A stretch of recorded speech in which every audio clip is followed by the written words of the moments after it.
The CBS College Sports Network welcomes you to Baltimore, Maryland. It's a spectacular day for NCAA lacrosse. Temperatures right around 90 degrees here at M&T Bank Stadium as the fans file in. This is the Division II and III Men's Lacrosse Championships presented in high definition by LG.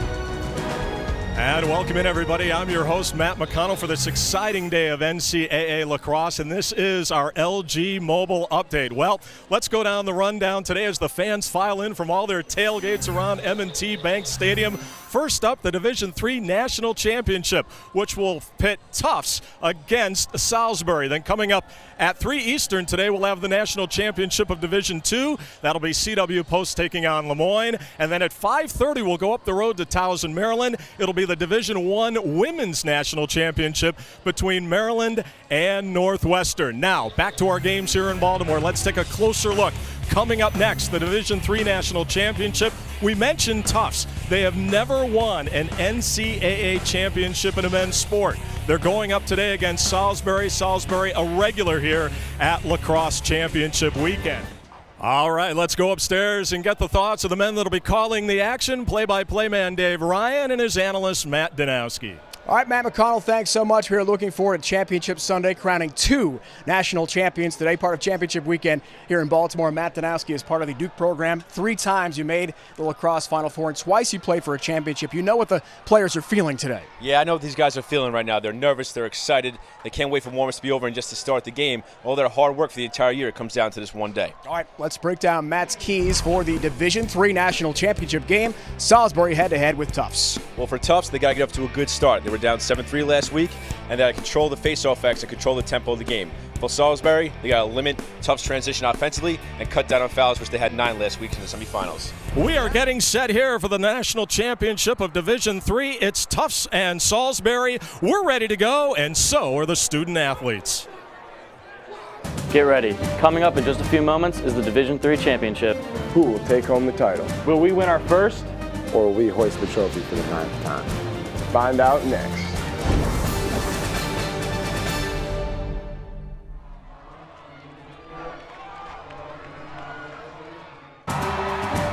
Welcome back. The 2 teams competing for the national championship today have dreamed of this moment for years. Whether it's Tufts going for its first ever title or Salisbury gunning for its 9th. When it comes to college lacrosse, getting this far is a process which started when these players were just boys, just learning to play the game they love so much. So great to see the next generation of youngsters laying the groundwork for getting here to Championship Sunday. One day we may see them on the field in this very game. Nearing face-off for the Division III National Championship game, Tufts from outside of Boston against Salisbury from Maryland's Eastern Shore. This is how the teams got here from the semifinals on the D3 side. Tufts knocked off Endicott and Middlebury before a stunning upset win over defending national champ Cortland on the road last week. Salisbury, Cato, Springfield, and then back-to-back thrilling overtime wins knocking off Haverford and arch rival Stevenson. We are set now for the national anthem. For more, let's go to the public address announcer here at M&T Bank Stadium, Bruce Cunningham. Ladies and gentlemen, at this time, we ask that you please stand and remove your hats and join us in honoring America and those who support our freedom at home and abroad. The colors are being presented by members of the Maryland National Guard Honor Guard, which has served Maryland and our nation since 1634 and is under the command of Brigadier General James A. Adkins, Adjutant General of Maryland. And now, please welcome Rock Nation and Columbia recording artist Alexis Jordan with the singing of our national anthem. Oh, say, can you see by the dawn's early light what so proudly we held at the twilight's last gleaming, whose broad stripes and bright stars through the perilous fight o'er the ramparts we watched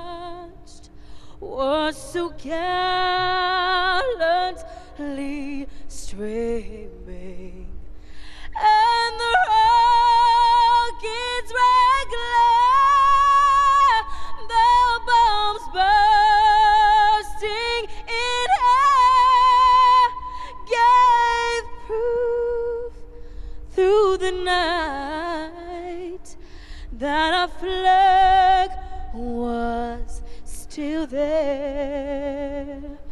Oh, say, does that star-spangled banner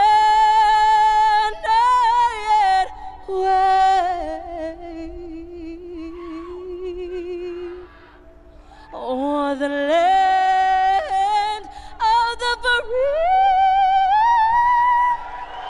and the home of the brave?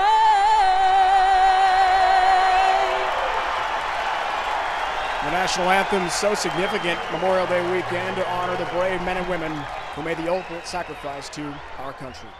Welcome back. Let's talk about some history. Tufts has never won a national championship in any sport. Matt Danowski, a chance for the Jumbos to make that history today. Yeah, Dave, I'm really interested to see how Tufts reacts today.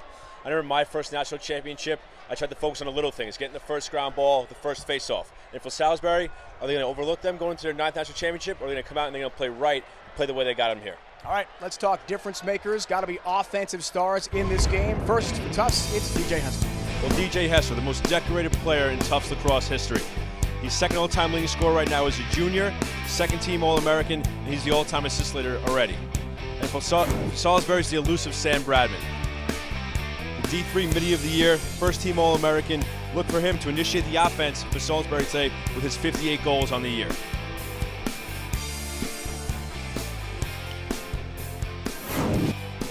Each having tremendous seasons, leading their respective teams to the national championship game here today.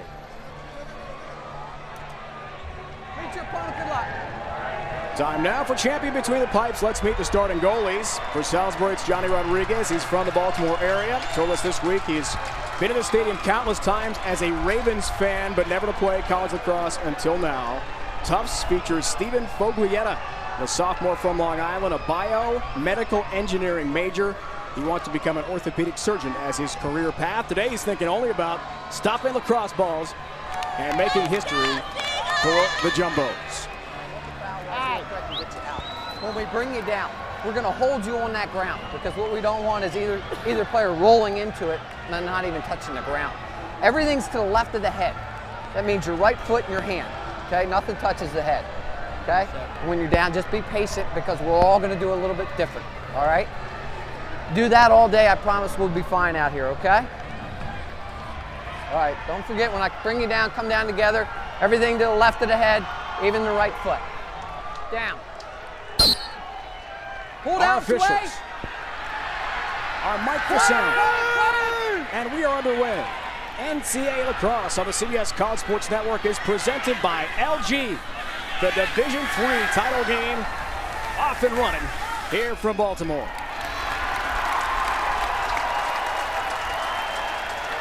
Jumbos visiting uniforms will have the first half-field possession of this championship game. Salisbury, 8 titles. Jumbos, none. Early nerves, turnover. Yeah, great example right there of the nerves the Jumbos must have in their first game, and first national championship game ever, on a big stage in a football stadium in front of the big crowd. Look for them to settle down, hopefully, after that first turnover. Usually that stuff goes away after the first guy makes the first mistake. Nick Rhodes couldn't climb the ladder or bring that pass in. Sam Bradman, player now talked about a moment ago.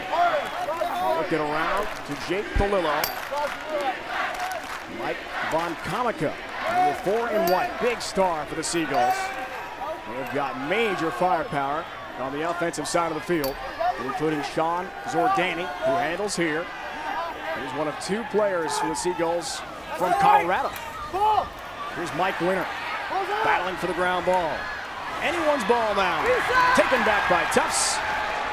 Here come the Bows the other way. Doug DeSessa streaks in, thought about a shot, does not pull the trigger. Now has it, goes lefty, shoots and scores! Oh, what a start for Tufts.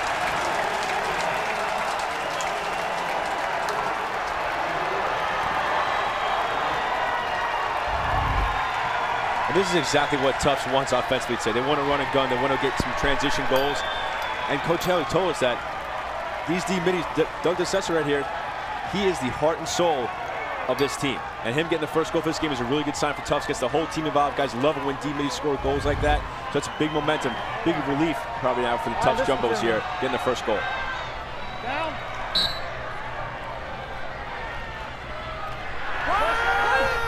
Ryan Finch head-to-head with Nick Rhodes. Face-off X. Great audio, field level. Top of your screen, we'll see the offensive starting lineup for Tufts.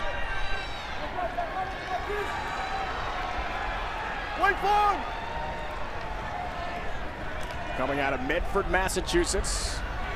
A couple of T-stops away from downtown Boston. Long-time athletic program dating back to the 19th century, but no team has won a title. Maybe that changes now. We'll see.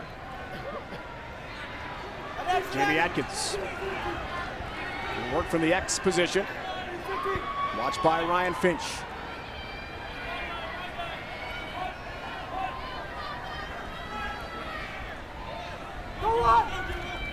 Quick shot, that's it. Rodriguez makes the stop. Has the outlet to Kevin Finn. And he trucks across the midfield line. Here come the Seagulls. Bidding for the equalizer. There's your Salisbury starting lineup, top of your screen. Not a great possession right there for Tufts. They had a good invert situation, but they didn't force the goal. They didn't make Salisbury slide. Salisbury doesn't want to slide, and Tufts is going to have to recognize that. They need to get matchups. They need to dodge to score. That ball's tipped out of bounds. Seagulls keep it. Good look at Matt Cannoni, sophomore from Bayport, New York on Long Island. Salisbury's roster, a mixture of players from out west. We talked about the two Coloradans. Some New York State, plenty of the Baltimore area product as well, playing for the Seagulls.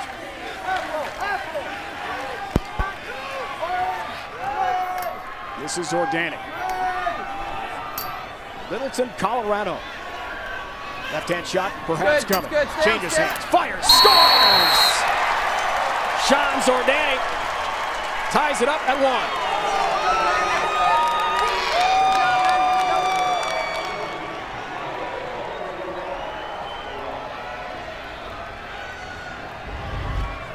And this is a great individual effort right here by Sean Zordani. He comes down the side to his left hand, recognizes that Tufts isn't sliding, changes direction, and gets a nice low-to-low shot to the far pipe right there. Beats Foglietta to his stick side. But a great individual effort, good change of direction. Saw Tufts wasn't sliding to his left hand, got back to his strong hand. It's a good shot. Hold up! Hold up! Down. Pulled out. Get the feet and hands out of there. It's away! Woo! Nick Rhodes helps with a face-off for Tufts. Got the black mesh on his stick. Handles here. Dulles yesterday. 1-on-1, men, 1-on-1. Yeah.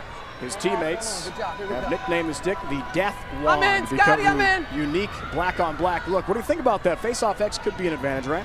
I guess it could be an advantage. I think if for a goalie, though, you got to like that because the white ball coming out of the black mesh, you can see it easier. So not something as an attackman, as a former attackman, I would do, but it seems to be working for him right now in the first quarter. 3 face-off wins. Good start.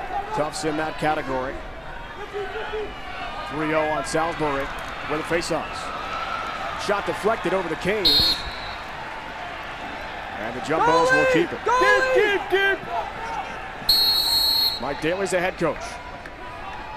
He played baseball and football at Tufts, but not lacrosse. Never even played high school lacrosse growing up. This is Hessler, his best player. In front, scores!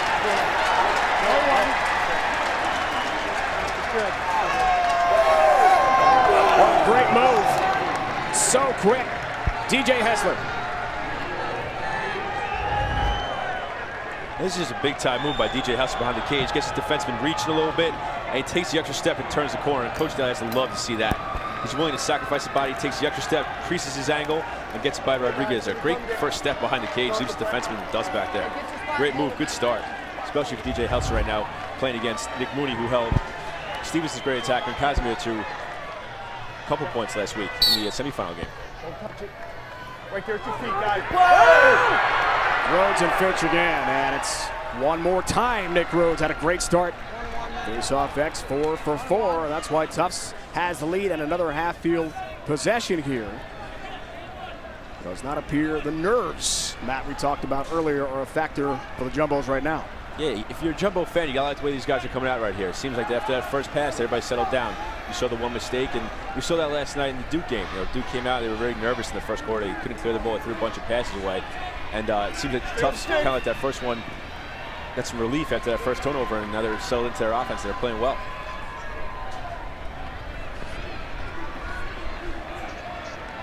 Here's Matt Whitko. 38 goals this year for Tufts. Another offensive star. Free right-hand shot, he scores! Streaking in. Another goal for the Jumbos, and what a start for Tufts here. Let's take a look at that on the LG Skycam map. It was just a great, strong right-handed heli dodge by Whitko, and Salisbury doesn't want to slide. You see that. You saw a bluff and recover in the crease there, which guy, Salisbury defender, faked like he was going to go, but he didn't slide, and Whitko recognized it and puts it away with his right hand to the far pipe. And if you're Salisbury, you got to think about going a little earlier to that right there. You let it run down the alley and shoot that from 10 yards on the run. Whitko's going to put that away every time. Far side. Down.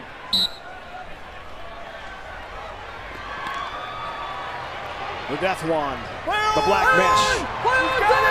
Finally, possession for Salisbury, what they needed so badly, as Kyle Gallagher tries to bring in the offensive end. Nearly lost it.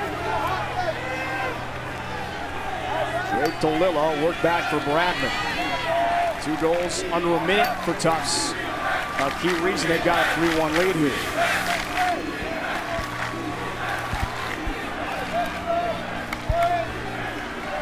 And if you're Salisbury right now, you just got to work for a good shot. There's no reason to go crazy and do something that you wouldn't normally do. It's 3-1. There's a lot of time left in the first quarter. And just get the next goal and try to play it like you would any other possession. Von Comic feed it. Mike Winter's shot on a quick stick, ripped it over the crossbar. Salisbury hangs on to it. Winter had the game winner last week against Stevenson in the national semifinals at Salisbury. A game delayed by nearly 90 minutes because of thunderstorms. What a celebration that was. After he scored the game winner on a feed from Bradman, Mike told us this week, took a few steps, got tackled, and blacked out. Didn't remember much else with the incredible moment. Von Comico misses, shot, stops. But we had a piece of the rebound. Winner digs for the 50-50 ball in front. Here comes a call. Push call. Seagulls keep it.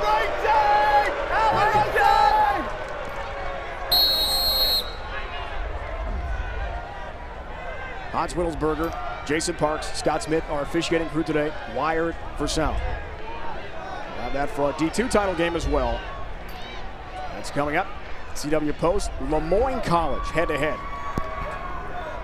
Salisbury continues to attack the short stick D guys for Tufts, and Coach told us that's the heart and soul of their team, so I don't know if that's the best matchup for him. I like to see Bradman get a little more involved offensively to initiate the offense and get the defense moving, try to get a slide and try to get something on the backside.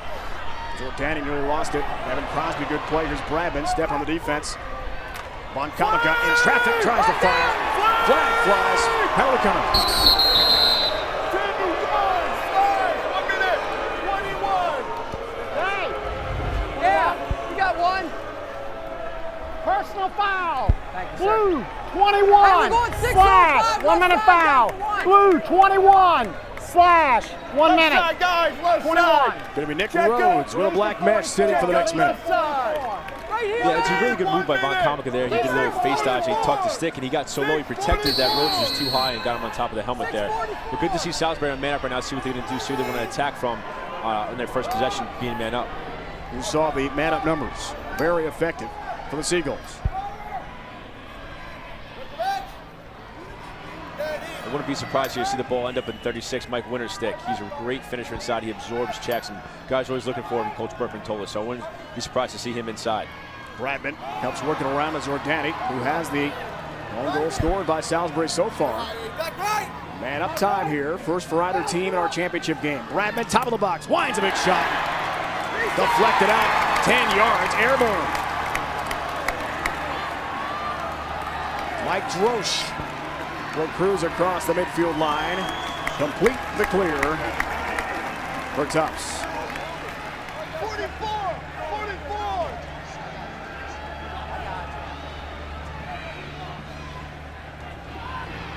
We got a great look here in the eye box of the little tough save by Fulgetter right there. And Bradman it's a really nice hard shot from about 12 yards, but he shoots it stick side high. He's got to make the goalie move there. Either shoot it off stick or try to get it low, but it can't be stick level. Sides even strength. Tufts kills some penalty time. It was down 5-on-6. Rhodes' slashing penalty has cleared. And we're all even now. Bo's on the attack.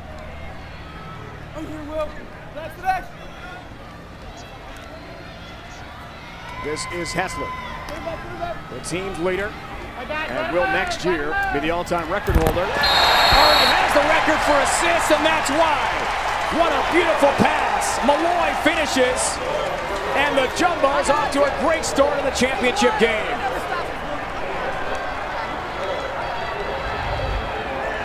It's just a very patient dodge right now by Hessler. He gets the 5-on-5 spot where you want to be, put pressure on the defense. He rolls away from pressure, gets it to his right hand, and puts a great pass right in the ear of Malloy, who catches it and sticks it. But a great job by Hessler getting to 5-on-5, putting that pressure on the defense, and then turning his head right to the middle of the field where the action is, and putting it right on his stick.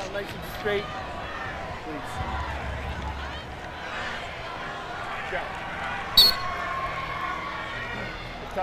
Play the ball. Right! Brett Baer this time facing off with Rhodes. Let's go down to Matt McConnell. Well, I'll tell you what, it's a joy watching Mike Daly on the sideline. He talked about one of the keys for Tufts to become mentally tougher, and he's showing it by example. He said that they brought in some Army Rangers, they brought in the Marines to help them in the offseason. They wanted to do it to try to win the close games. Well, guess what? They were involved in 6 one-goal games of the regular season, and guess what? Guys, they won them all. They know a thing or two, Matt, about winning tight games. That clinic was run by Special Forces from the military, retired. 3 days before the start of the regular season, Coach Daly told us this week, and at Matt's point, really helped focus the Jumbos for the season ahead. They look back at that as being a big advantage. Yeah, we had a similar experience at Duke. We worked out with RTC and Lieutenant Sergeant Mark Trivis. I remember Friday when I was a 5th year, and the guys still do it now. And I think it really just gives you, make sure other workouts seem like they're not so hard as working out with those guys. Perry Kras trying to get that to Neves, second midfield line out here for Salisbury. And they're in some trouble. This is Canoni with it with a right hand cradle. Tufts defense has been tough. And Mike Daly, as Matt pointed out on the sidelines, intense. He is a former football player we talked about and an assistant football coach currently for Tufts. Knows about the sideline emotion and the energy. He's the all-time wins leader on lacrosse side in Tufts history. He'd love nothing more than to be at the helm of a Tufts national championship, first ever any sport in the school's history. Would that be something? Sharp angle shot, knocked down. Foglietta made a good save on Eric Law. 3rd save for the sophomore from Long Island.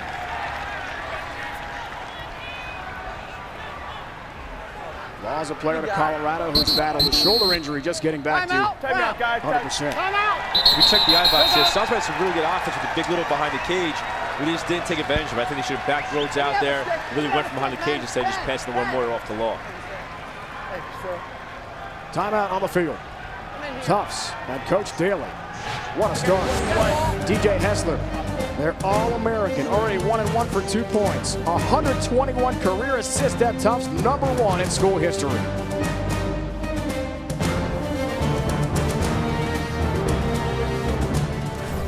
The NCAA Division III Men's Lacrosse Championship, presented by LG, is brought to you by the Capital One Venture Card. What's in your wallet?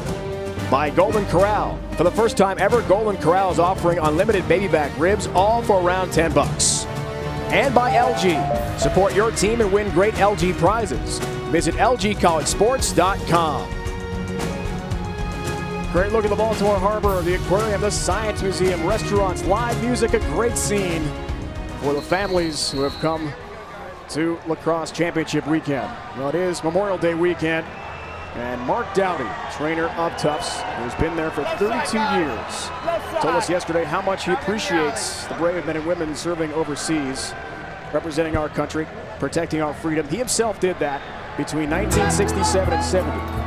101st Air Cavalry Division in Vietnam. Told us yesterday, Matt, that he enlisted himself and in an act of bravery received the Bronze Star, aiding an evacuation after An ambush he told us about was the most terrifying thing he'd ever been through from the North Vietnamese during his one tour in Vietnam. He says if he had the chance to do it again, he would. Very proud to have represented our country.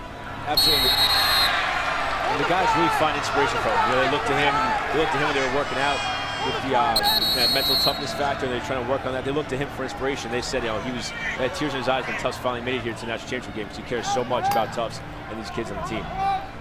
His platoon leader was Gary Hall, a West Point alum. He and his brother both served. Marked out his brother, John, in Vietnam. He said an amazing experience, something he'll never forget. Thinks about it every day. And the players appreciate that. They're having a tough day, maybe a tough exam. Nothing is what he went through in comparison. Bradman shot whistles over the crossbar. And Salisbury keeps it. You know, I watched the film of the semifinal game with Stevenson. Bradman at times seemed a bit off trying to dodge and get to the cage. Yeah, and you know, I kind of know where he's coming from now with all the awards and accolades he's getting. He knows he has a bullseye on his back, and he could feel the pressure, you know, to live up to those awards. But you know, we just realized he's already got him, and he just needs to go out there and play. He needs to prove himself every play, and just go out there and play and make the little plays, and not try to do everything on his own. He is the Division III Midfielder of the Year. 4th straight Salisbury has won. Last 3, Kyler Berkman is Jim Berkman, head coach's son. Pass in front. Galillo try to find a handle, cannot. Penalty flag first. Hey, we'll be 6 on 5 for 1. Round 39 / 1 minute. Round 39 / 1 minute. It's going to be Evan Crosby, senior from Yarmouthport, Massachusetts. On Cape Cod, he'll sit for the next minute.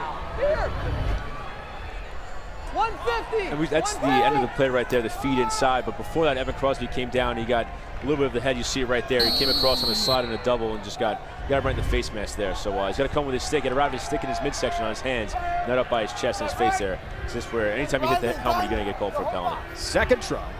EMO, extra man. Offense 6 on 5 on the field. Here for the Seagulls. They're being shut down, so Danny has the only goal, even strength. About 3.5 in. Pass in front. A little shot ripped it wide as he jumps into that one. He's only 5'6" from Yorktown Heights, New York. Another traditional lacrosse powerhouse in New York State. Plays bigger, doesn't he? Absolutely. Coach said he's a little guy, but he's strong. He's one of the strongest pound-for-pound guys on the team. So, you know, he's not scared to go in there and take a beating because he knows he can handle it. Goalie, step on. Canoni's shot. Outside. Off cage. Salisbury early. Having some offensive issues with their accuracy. Scoring and shooting percentage has not been a problem all year long for them. But this is a different stage. National championship game, NFL stadium. Things can change. Cross squeeze pass, picked off. Eitan Saperstein, first team All-American long stick, makes a great play for Tufts, showing us why he's earned the accolades. Count them up. 7.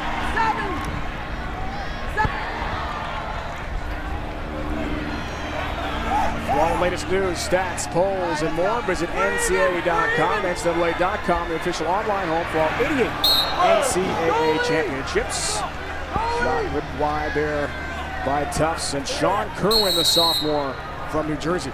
And that's exactly what Tufts wants right there, is a 5-on-4 situation.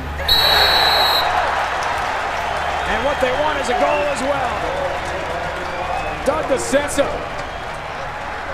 has another. How about the D-Midi for Tufts? Deflects it off the goal stick of Rodriguez as we take a look with the LG Skycam. And this is what makes Tufts so dangerous. Their D-Midis stay in the field. So if you fall asleep for a second or you don't turn your head, you don't have your man, one eye on the ball, one eye on your man, they stay in the field and they're open right around the cage like that. Most teams would sub off in that situation, but Tufts have so much faith in their short D-Midis where they stay on and they create situations just like that where they score right at the end line like that. So huge play right there for DeCenza and another big goal for Tufts. Stay, Scotty! Scotty, stay! Brett Bear with a long stick. Takes the draw, not successful. Rhodes is procedure call against Bear. So quickly, Ryan Finch, who had been the top face-off man for the Seagulls, not seeing time in the X. That's been a huge factor early here. Another jumbo half-field possession.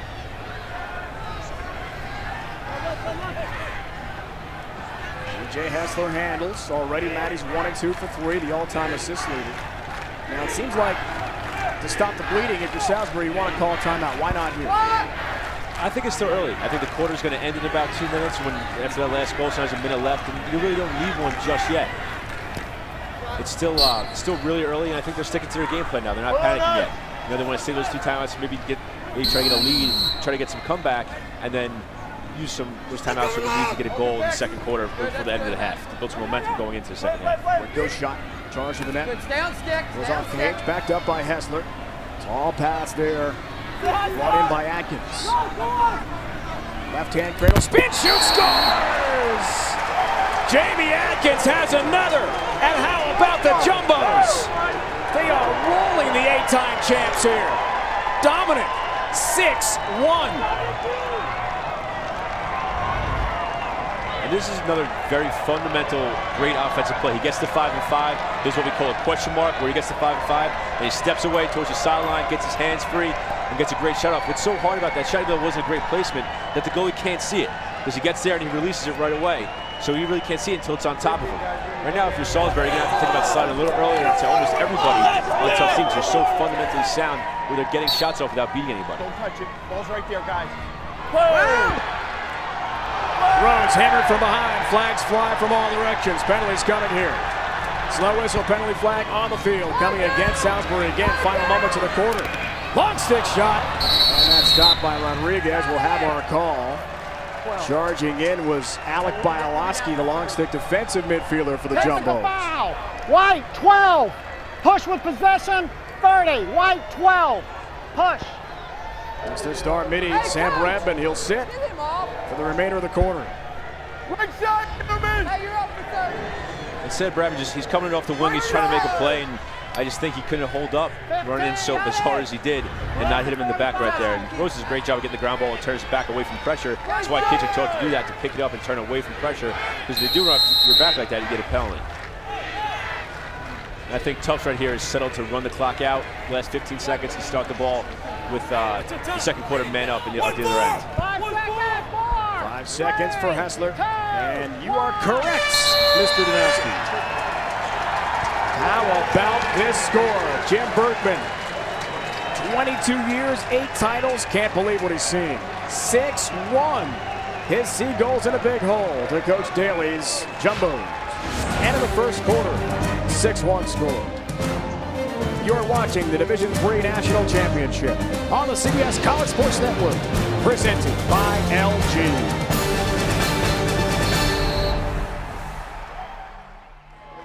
Trophy in the making, 6-1. Tufts, as we get set to start the second quarter, they have scored 6 goals on 9 shots. One key reason, second-team All-American DJ Hessler. Matt, he's been brilliant. 1 and 2 for 3 points. A local product from the Baltimore area. Said to us yesterday, couldn't wait to play this game today in front of family and friends. Yeah, and he's been absolutely fantastic today. And he's doing it from everywhere. He gets to 5 and 5, and he feeds inside of the great finish by Ryan Malloy. He has a really nice one coming around the cage. Right here, you see him turn the corner, take the extra step, and absorbs the hit and still gets the shot off. So he's doing it from all angles today. On the other side, Salisbury, their head coach Jim Berkman, who's got the most wins of any coach, any level in lacrosse history. Matt McConnell is struggling, and he's upset, isn't he? Yeah, he is, Dave, and you know, he is, with all those wins, one of the greatest, if not the greatest of all time in Division III. He's not used to being down by 5. In that last sequence, he was livid with his team not going after Tufts when they have the ball behind the net with about 15 seconds to go. He's also not happy with the team's communication right now. We'll see if those things turn around here in the second quarter. All right, Matt. EMO time continues, beginning second quarter. Shot way off cage. As Matt was talking about, Jim Berkman, plenty of experience. Matt Danowski, 12th appearance in the D3 title game, 8 and 3 so far. He knows how to come back if he's behind in this big game today. Yeah, he's seen it all, and he knows what it takes to get these guys going. And maybe they overlooked the Jumbos because their first time, or whatever the reason the case may be, but there's a lot of time left so they can get it turned around. Back to even strength. The coach's son, Kyler, a brilliant midfielder we told you about, was part of that 08 Salisbury National Championship team in Foxborough. He was the most outstanding player of the tournament. And daughter Kelly, part of the Salisbury women's lacrosse program that just won a national championship. Last weekend, in Gettysburg. You saw it here on the CBS College Sports Network. That's a story we'll talk about today. Interesting, her ride to be the backup goalie for the women's lacrosse team. And here we see Salisbury going much quicker to the ball and to the man who's dodging. Right there, they're showing, they're stepping out a little more, and they're trying to prevent Tufts from taking 2 or 3 steps and getting their shot off and getting their hands free. Now it's Whitko off the mark. Largest deficit of the year for the Seagulls. Will that change? Hessler from X position rips it over the crossbar again. So quick, that first step. And I've been in that position before by the Hessler right there, and you want to get your shot off as soon as you cross goal line extended, but you got to take that extra step. Take one more step upfield and try to shoot that to the back pipe right there. A great big little pick behind the cage with a short stick on him, so we want to take that extra step next time. Whitko's pass, airmailed, turnover. And Salisbury gets it back. Mike Daly sporting the playoff beard. His players, Evan Crosby, actually came to Tufts as a hockey player first. Became full-time lacrosse after realizing he loved lax more. He sent an email out before the playoffs started. Playoff beard, do it. That was it to everyone and all teammates. And Coach Daly responded, I'll do it. The coach has a pretty formidable beard there. I like it. Yeah, there was no team vote on that. That was Evan Crosby hockey style. What he says goes right there. All right, Salisbury in some trouble here. First and 2 championship games we'll have for you on the CBS College Sports Network. Coming up, Division II, CW Post and Lemoyne College. Post from Long Island, Lemoyne from Syracuse, New York. A rematch of the 09 title game. Won by the Pioneers by 1. They've won 2 titles. Lemoyne has 3 in school history. Montcomica, big shot. Foglietta, maybe a piece of that. Here's Canoni along the end line. It's a great play just to stay in bounds and then fires a pass. Not catchable for his teammate DeLillo. Turnover. Here we got a good look at a little hockey style playoff beard right there. It's something I couldn't grow in, I don't know, 10 years without shave. I couldn't get something like that. But Coach Daly, he's pretty close right there to look like those NHL guys. Who do you got winning the Stanley Cup? What do you think? I mean, I'm not a hockey guy, but I got to go with Philadelphia. I got some buddies from Philly, so I'll go with the Philly boys. All right, all right. Must be an Islander fan, though, being a Farmingdale guy. Yep, Nassau Coliseum. Definitely needs a little uptouch. The place hasn't, I don't think they've renovated in, I don't know, 20 years, but definitely an Islander fan, but I got some buddies from Philadelphia, so I'll root for Fly Boys. Well, speaking of goalies, Foglietta's been great so far. Only goal scored by Zordani. About 3.5 minutes in the first quarter, and that has been it for the 8-time champs. Tufts visiting uniforms from outside Boston. Salisbury in the home whites from Maryland's Eastern Shore. Keep moving, don't bang him inside. David versus Goliath, tight game. And right now, David has the upper hand. Whitko passing. Big shot from the top of the box is ripped off cage, but not by much again. Now, if you're Tufts offensively, you have to realize what Salisbury's doing. They're sliding quick to the ball, at least they're showing. So you have to follow your dodge and step in. You can get a shot from 10 or 12 yards right there if you follow the guy who's dodging. Quick pass in front, set just off the mark, not by much. And a good feed to Kerwin. And Sean Kerwin, the sophomore attackman, who leads this Jumbo team in goals with 48. Had his stick tied up just a bit on the quick stick attempt. 7-1 the shots in this quarter for Tufts. That one is off cage again, but they'll keep possession. Kevin McCormick, he's from the Washington, D.C. area, went to Georgetown Prep, alma mater of Danny Gladding, former UVA great lacrosse player, now in the Major League Lacrosse ranks, playing alongside and against Matt Danowski, the Long Island Lizards, and Roy Hibbert went there as well. NBA big man, former Georgetown star. Ball airborne right over the net. Rodriguez climbs the ladder, trying to bring in a can. Point blank shot sent off the mark. Boy, Malloy was right there on the doorstep and somehow missed the cage going low. Salisbury the other way. And my dad always told me when I was growing up that when you got the ball in the open cage, you want to shoot overhand and low. You want to bounce it towards the cage. Right there, Rodriguez, he missed the cage, but Rodriguez was there and we get a stick on it. If he shoots that overhand bounce shot and it takes off on him, maybe he puts that one away. So always bounce it on an open net. At least that's what my dad always told me. Mike Daly can't bear to watch. Only place he didn't want to shoot it was right where Rodriguez was sliding in with the goal stick. Missed opportunity for the Jumbos. Here comes Salisbury again. Zordani has the only goal of the game so far. This is a big upset, folks, in Division III. The new champ this year, defending titleist Cortland, knocked off by this Tufts team on its home field. Bradman trying to get something going. Von Kamaka had it jarred loose. Great defense. Ton Saperstein going for the ground ball, couldn't fight it. A lot of pressure, sideline. Gonna push. Pushed him out of bounds. 30. Doug Blue DeCessa 5. Push. Hey, 30. in the big offensive hero. And a couple of goals, guilty party there, Matt. And this right here, I mean, this push is a product of Salisbury holding the ball too much, and I don't really see how you can call that a push with possession. I mean, he did get on his back, but he didn't knock him to the ground. It seemed like Van Kamaka just ran out of bounds. Pretty crafty play on his part, but I don't think I would have called it. But then again, I don't wear the stripes, so. Here's Cannoni, right-hand critic. Goal line extended. Salisbury trying to get untracked here. And Salisbury's holding the ball in their stick way too much. They're not moving it fast enough. Everybody's trying to make their own play. What they realize they need to do is that they're going to win it as a team. They're not going to win it individually. So keep the ball hot, make the little plays, and don't let the ball die in your stick like it has been for these guys. Mike Von Kamaka from Winter Park, Florida, outside Orlando, told us this week that high school lacrosse growing in the central part of Florida. Bradman, top of the box, never saw it as he lost the handle. Turnover. Jumbo's the other way, not too far beyond the reach of Kerwin's stick. And the turnover gives it right back to Salisbury, down by 5. And if you're tough, you have to live with that turnover, because that's the style they play. They play their running gun style, and that I'm sure they make that pass 1,000 times in practice throughout the week. So they didn't hook it up right there, but you got to live with that. Count him up.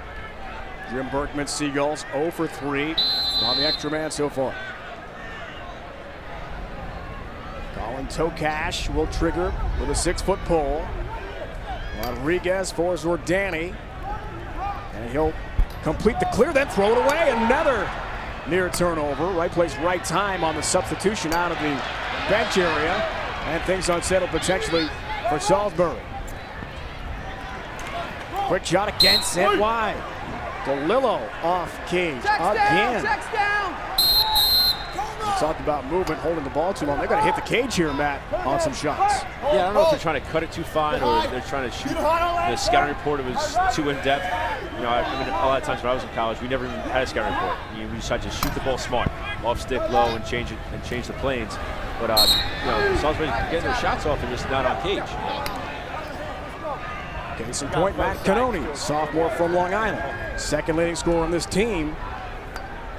Had 6 points in the semifinal win over Stevenson on their home field in Salisbury last week. 13 shots, 1 goal for the Seagulls. It was Zordani in the first quarter to tie the game at 1. No goals scored at all, though, in the second. Bradman trying to change that along with Von Kamaka. Here's Winter sprinting for the ground ball. Look at the effort along the benches. DeCessa again, who's been everywhere today, helps engineer the turnover. And this is the case right here. Von Kamaka just doing too much. He should have shot it when he first got it, or he moved it to X. He tried this same face dodge he did earlier in the first quarter, and Tufts was sitting on it that time. And that's just a great effort by DeCessa there on the ground ball on the wing to dive and keep it in bounds. DeCessa, folks, keep in mind, is a short stick defensive midfielder. He's doing it all here. 2 goals for the Jumbos. He's absolutely been all over the field today. He was at the semifinal game in Cortland last week. Sideline, he had a jarring hit with seconds left to dislodge the ball at midfield. And for a Cortland attempt to get it in the offensive end of the field. In the end, though, Foglietta made a point-blank save to preserve the win. And the looks on the Tufts players' faces, Coach Mike Daly, when they had actually beaten Cortland on the road to get to the championship game, unforgettable. Yeah, and I know this guy's like, you know, as a sophomore, no one thought we would ever get to the Final Four after being 5'8" as a freshman, so. Play on! He got pushed in! Yes, he did! It's a push! It stays here! Jumbo player in the free spot, as we heard from our on-field officials. Mike for sound. McCormick was pushed in by a Seagull defender. Tufts keeps it. Schaefer. Left hand, thought about the shot. Off that back. Instead works behind X for Hessler.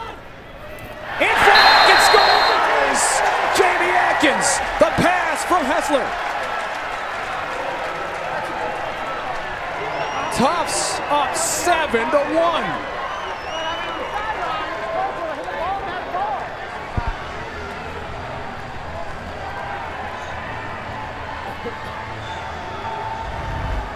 Now, if you know what good lacrosse is, and this is a perfect example of really good offense. They dodged down the alley. He didn't take a shot, didn't take a bad angle, poor angle shot. He moved it to X. Hessler attacks opposite, and there's good inside action, and a great finish by Jamie Atkins right there. And that's really unselfish good offense. And look at the bench. The bench knows it's good offense. They know that they're playing fundamental lacrosse right now, and that's what's giving them the edge over Salisbury. White ball!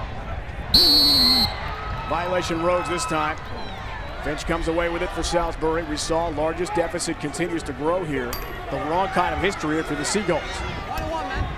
I'm in. That was the only goal of the second quarter. Second straight for Jamie Atkins, who is the lone senior playing offense for Tufts. They've got a lot of firepower coming back next year. They absolutely do. And right now, you ever wonder why Salisbury hasn't taken a timeout yet. Now you're almost halfway through the second quarter. You haven't been on the board yet, haven't really got a shot on cage yet in the second quarter, and Tufts has scored another goal. So if they're going to get a goal here in this possession, or if Tufts scores the next one, you got to believe the timeout's coming soon. This is Kraz. Face dodge move, left alley, passing for Canoni. Beyond his reach, another turnover. They just seem off track and can't find their rhythm. 7 turnovers in the game so far. And we talked about Tufts playing so fundamental offensively, and Salisbury's doing just the opposite right now. They're dodging one guy and they're trying to feed the crease. And they're dodging one guy and everybody's trying to get either a goal or an assist. And that's not how you play winning lacrosse. Winning lacrosse is making the unselfish play, making the smart play down the alley, moving it, dodging off the second pass, not just one dodge and go. Especially against Tufts, like a team that's earned their way to the national championship, who plays good defense. Jim Bergman told us this week, head coach of Salisbury, a good start was critical. It has not happened at all for his team, the exact opposite. As McCormick's into the box, clear, complete for the Jumbos. Never been to the title game, and here they are with a huge lead. Kevin McCormick, an engineering major. Tufts, one of the top academic schools in the nation, along the lines of the Ivy Leagues. Atkins has 2 already.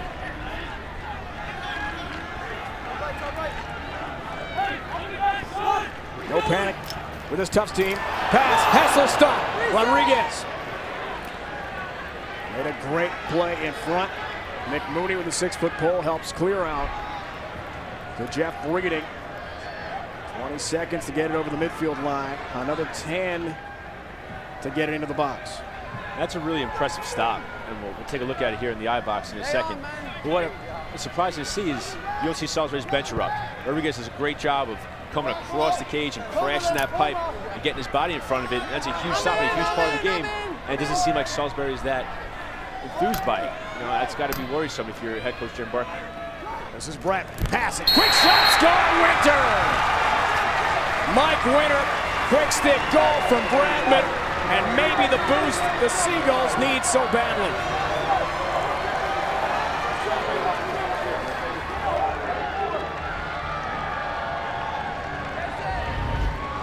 You can't be surprised seeing the goal come from these two guys. You get a great look at it here with the LG Skycam.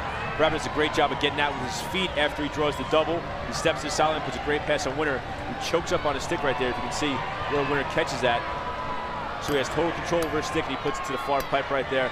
Really fundamental, good lacrosse right there. And that's what you expect to see, especially Bradman and Winter pick the team up through their top offensive guys. Blue ball, pick it up. Pick it up. Hold on, right here. Procedure call against Salisbury. Chance for Rhodes. And Tufts into the offensive end to set up the half field again. Coach, that's a delay of game. Bradman won the Fran McCall Award as the Division III Midfielder of the Year. And the McLaughlin Award goes to Division I and II Mini of the season. What a year for Bradman. Rodriguez. He's that shot right in front. Now picks up a loose change behind the net. Outlet. Bobbled. Anyone's ball at midfield. Who's going to get it? Wicko. Feeds ahead. Malloy winds a big shot. Save Rodriguez. Johnny Rodriguez, goal stick save and a beauty. All right, Malloy had time to crank and let that one fly. Things unsettled. Seagulls on the move. Shot, score, long stick. Bergasser.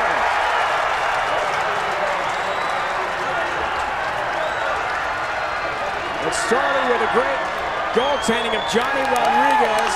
Connor Bergasser finishes. Dave, you said it was a big goal by Bergasser right there, but it starts down here with Johnny Rodriguez. It's a great job of stepping to that shot right there and going across his face and getting just a piece of that shot. Two huge saves that could have been huge momentum changes for goal, and now it's a 2-goal swing. Great opportunities by Tufts. Rodriguez plays big.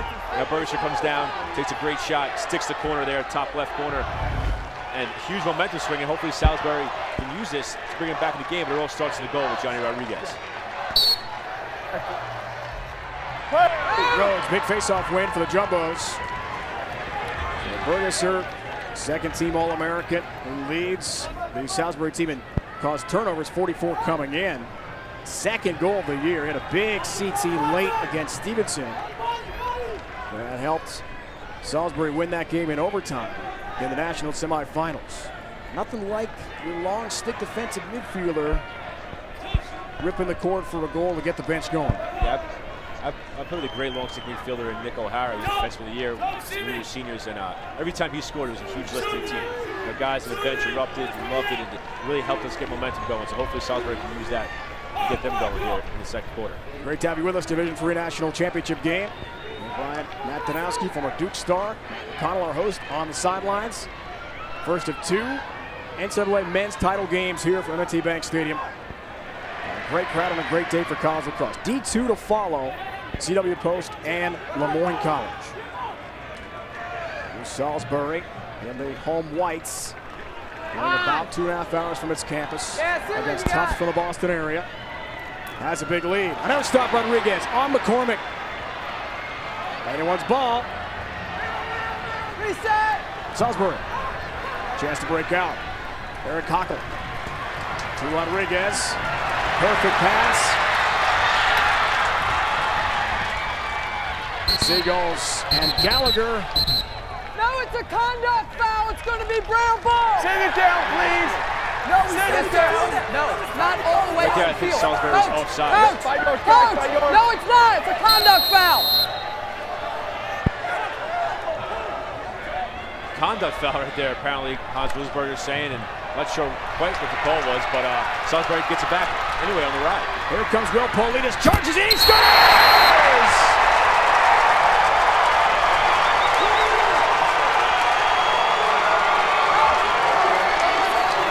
The senior from right here in Baltimore. 3 in a row for Salisbury, they're right back in the game. He does such a great job of recognizing the situation. He just, again, puts it off stick side. That's 3 goals in a row. You see from Salisbury scoring off stick side high on Foglietta in the cage there. So I don't know if they found something or the weakness of it is, but 3 great shots, and then momentum is turned back to Salisbury. Time out! Time out! Time out!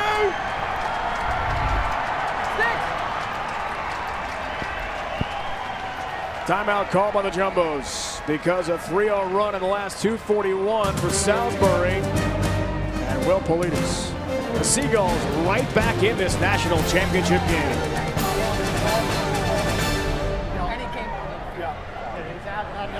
How about Salisbury's D3 dominance? We told you about the 8 national titles.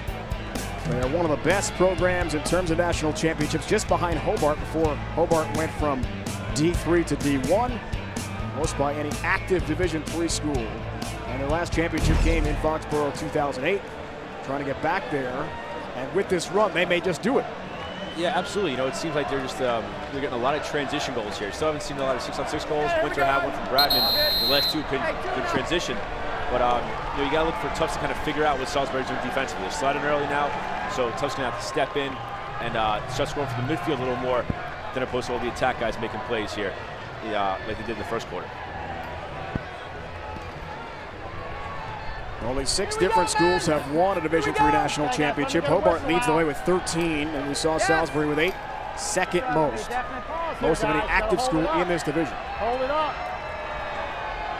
Down. Big face-off. Won by Salisbury and Ryan Finch.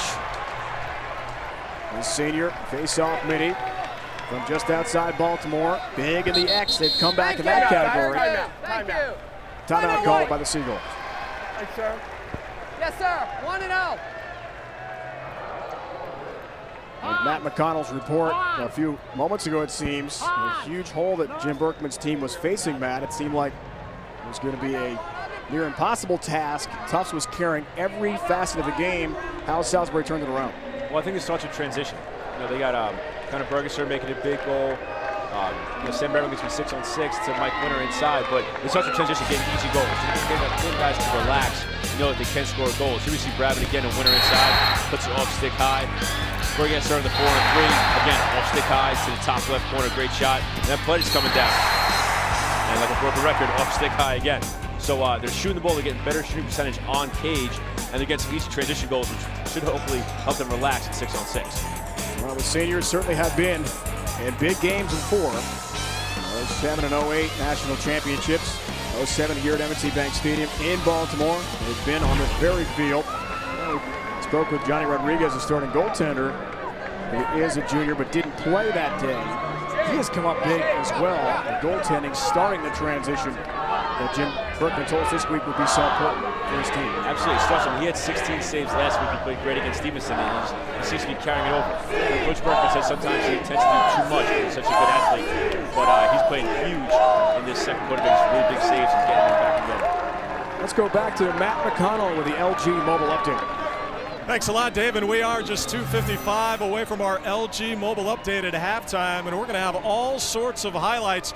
Going to take a look back at the 2 great matchups in men's Division I yesterday here at M&T Bank Stadium, and we'll also take a look back at the semifinals involving the women the other night up at Towson, Maryland, and all the stats and highlights from this, the Division III National Championship game, guys. Matt, nothing like it. Championship weekend, and United Stadium at Towson. Maryland and Northwestern on the CBS College Sports Network tonight. Wildcats have won the last 5. How about the crowd in the semifinals the other night? All-time record, any level, women's lacrosse, more than 8,500 on hand. Well, that's great, for women's lacrosse to get that many people to the games, and you can't be surprised to see Northwestern in the championship game again. Those girls, they got to figure out there, they got it going on, and we saw Katrina Dow pulling behind her back the night off the post, so we'll see if they can go for number 6. Trouble with the handle. Play on, and with ball, under 3 to go. Zordani. Now the first of the day, gets loose, tries to fire, last second its stick was deflected, kept by Salisbury. We've got to mention your dad's Duke Blue Devils, the big win. Congrats to John and your former teammates like Matt Quinzani beat Virginia with his last second goal yesterday. Yeah, it was a great game, and I told everybody I spoke to so far, I've been more nervous watching games than I was playing them. My stomach was in a knot. I'll bet. Tony McDevitt and myself were watching them play, and we were never this nervous when we were playing games that were this tight. So much rather be playing than watching. We're really happy for those guys. We're happy to play on Monday and hopefully get some revenge over Notre Dame who beat them earlier in the year. That's right. Here's Zordani. Left alley, goes right-handed bounce shot, but way off. It was deflected again. Backed up nicely by Salisbury. Just over 2 minutes to go in our first half. National championship game in Division III.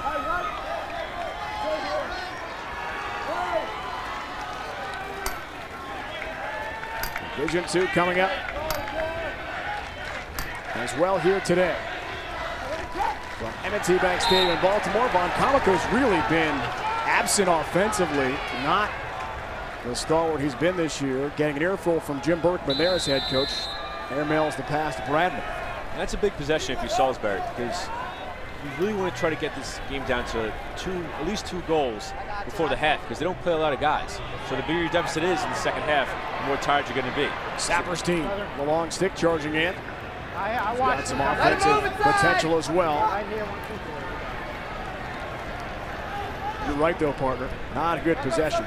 But Salisbury stops that big momentum they had going there with their 3 straight goals. Absolutely. If Tufts can hold the ball here and get one before going into the second half, then again the momentum will swing back over to Tufts here and as they go into the half. Here's Richter. Changes hands. He's dangerous. Low shot stop. Rodriguez, great save on Matt Whitco. Outlet to Politis. Last time he had it in his stick, he scored for Salisbury. And a one-man clear. Will Politis into the offensive end. Big stop, Rodriguez again.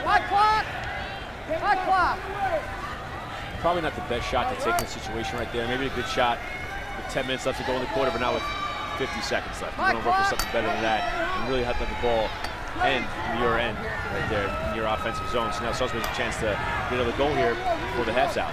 Under 30 to go. Here's Brett, midfielder of the year. Division III, big shot. He's hammered from behind. What a hit he took as he tried to release that shot. Sam Gardner also plays in the Tufts football team for Coach Daly. He's an assistant coach for the Jumbos football squad in the fall. They play an 8-game season. No playoffs. 20 seconds in the half. Zordani shoots. Off cage on a blast. But missed its mark. Good dodge, good hard shot right there, but again, you got to get it on cage.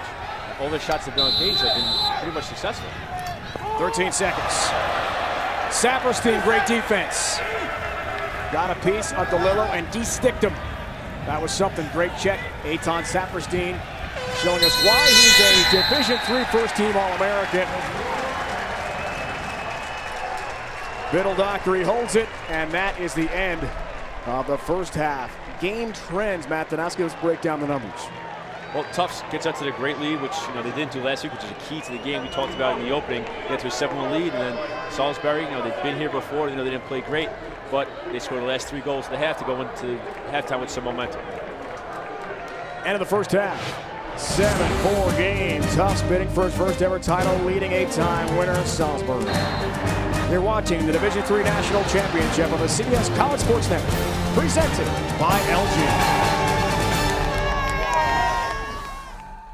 This season, Champion Sports Apparel will be showcasing the history and traditions of college lacrosse. 2005, Salisbury knocked off Middlebury by 1. In 06, the Red Dragons of Cortland beat Salisbury in overtime, 13-12. Salisbury knocked off the Dragons 15-9 in 2007. That was here in Baltimore, M&T Bank Stadium. Same team, same result.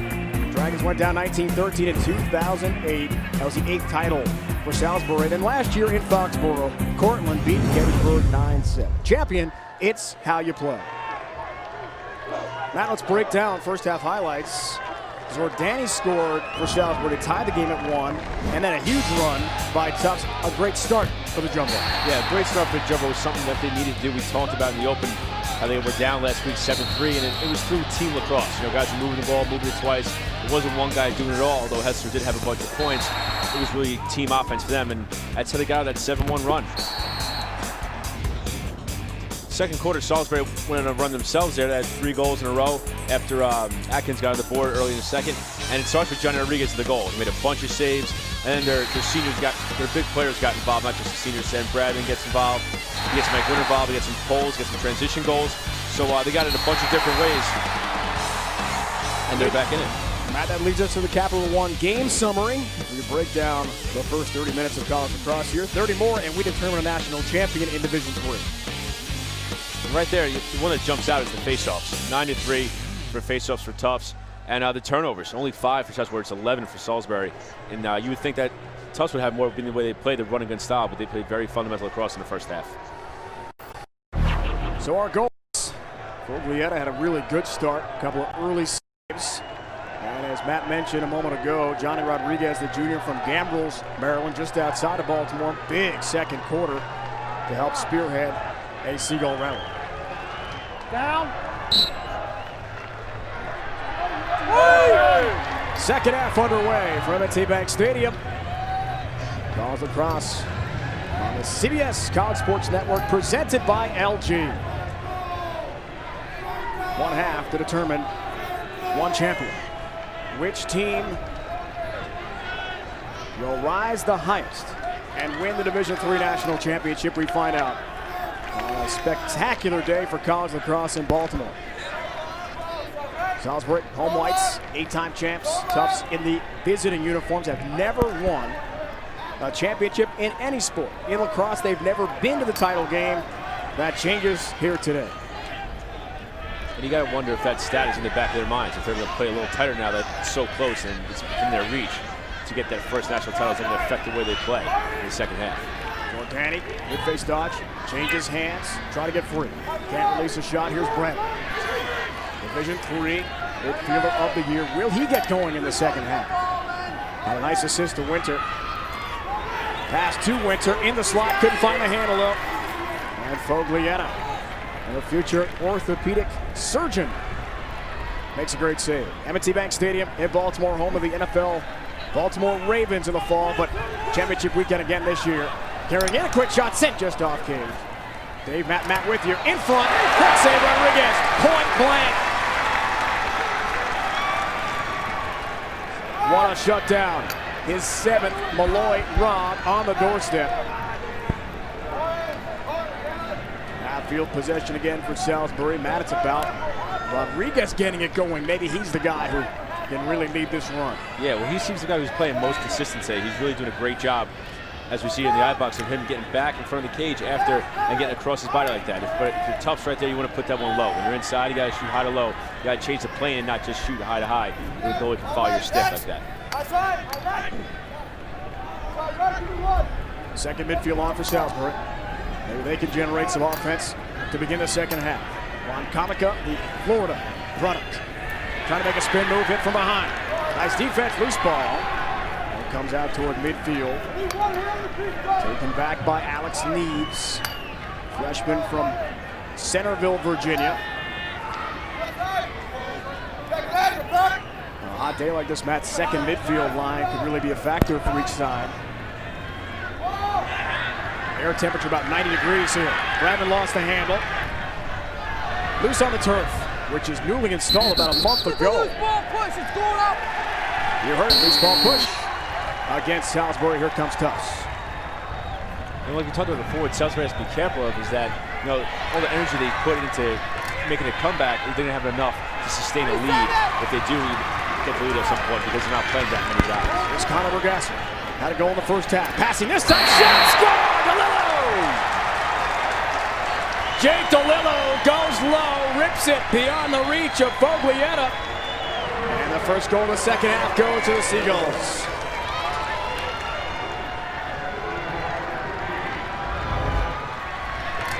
This play starts with transition. Again, how Salisbury scored most of their goals today in the transition game. Bergasser, again, making a great play, getting the ball to the ground, causing a turnover. And does a great job drawing DeLillo's man, and DeLillo finishes the rest of it going low to low. We have a great view here from the LG Skycam. You can see Bergasser really draw the Tufts defender to him. DeLillo sees Foglietta staying high and blows it past him low to low right there, right through the 5-hole. So great job again, another goal in transition for Salisbury. Yeah. Finch and Rhodes, won by Salisbury. His outlet pass knocked down though at midfield. Reset. Failure to advance, clock reset a couple times. It's changed hands, finally taken back by the Seagulls. And DeLillo had the goal a moment ago. Will get things reset. How about Connor Bergasser? 1-1 for 2, the second team All-American, academic All-American with his 3.6 GPA getting it done. Yeah, not surprised to see Bergasser make plays. I mean, that's what he's been doing all year for these guys with that huge turnover last week. And the face-off action really seems like Finch has figured out Rhodes and how to beat him. He's quick to whistle, looks like he just clamp it, just bring his hands over down on the ball and win it to himself the last time in a row. Kyle Piper, work shot for Perry Kraz. Jim Berkman, Seagulls keeping the second midfield line out. They produced last time, so why not?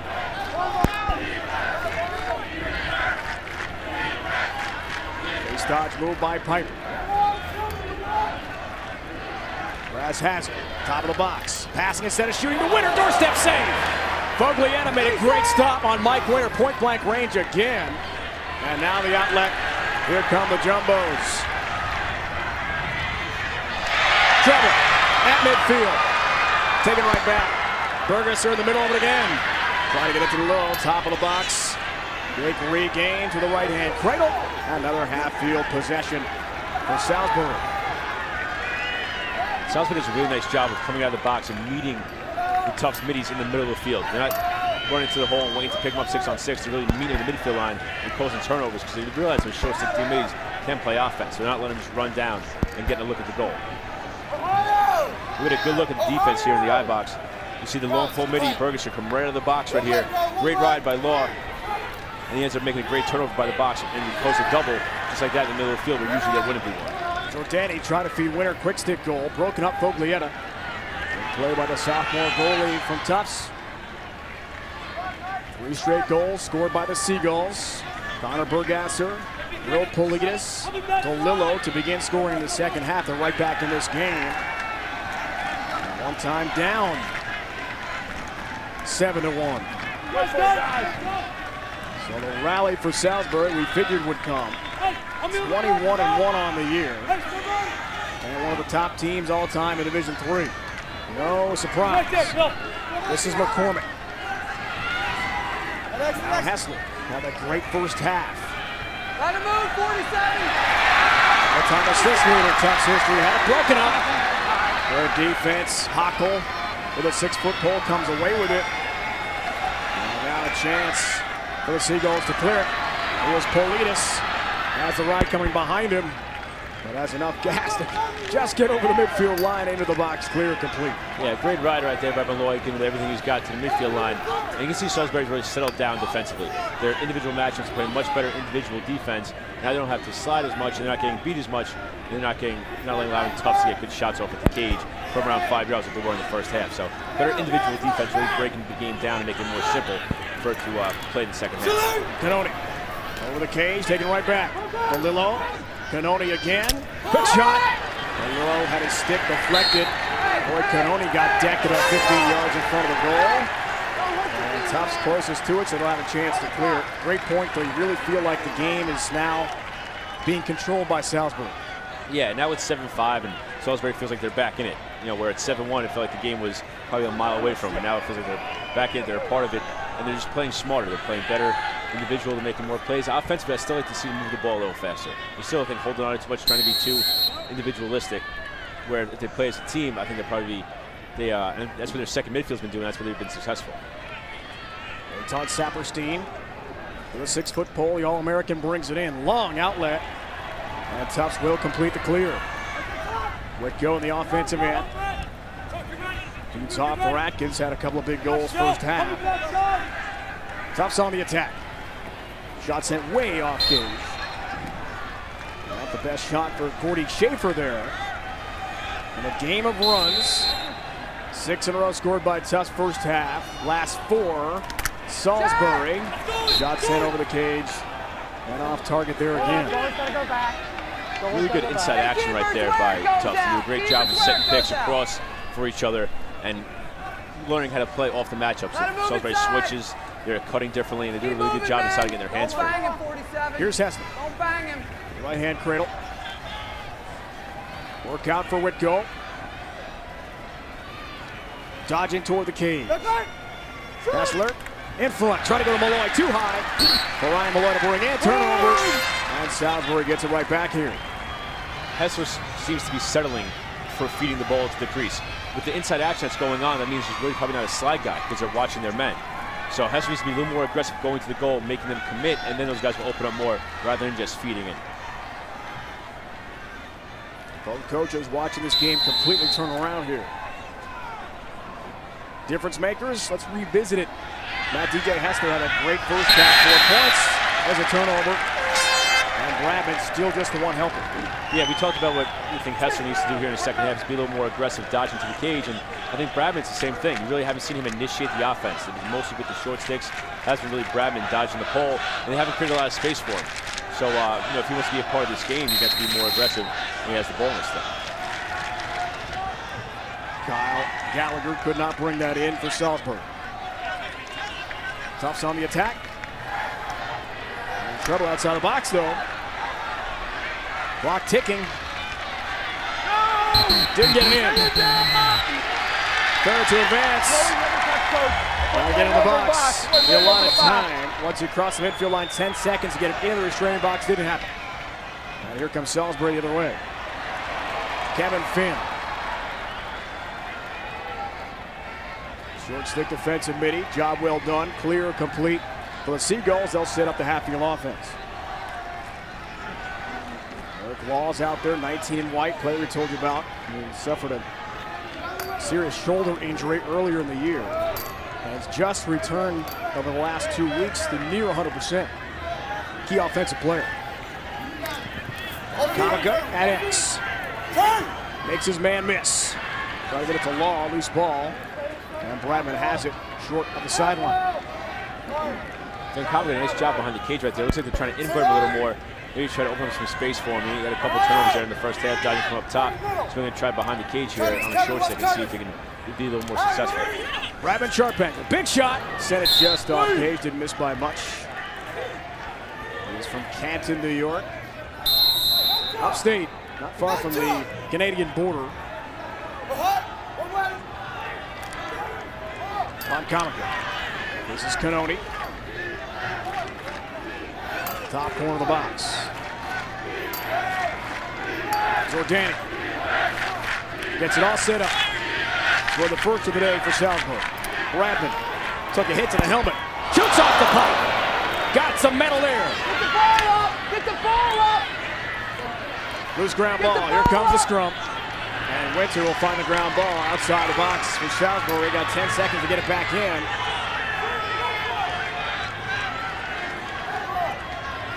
Bradman just missed.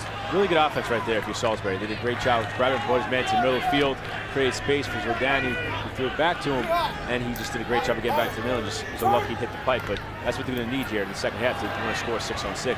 Is that type of movement. Quick stick try. Bradman again off cage. Here's Law. He'll re-trigger. Under 5 to go, third quarter. Play the ball! Loose ball.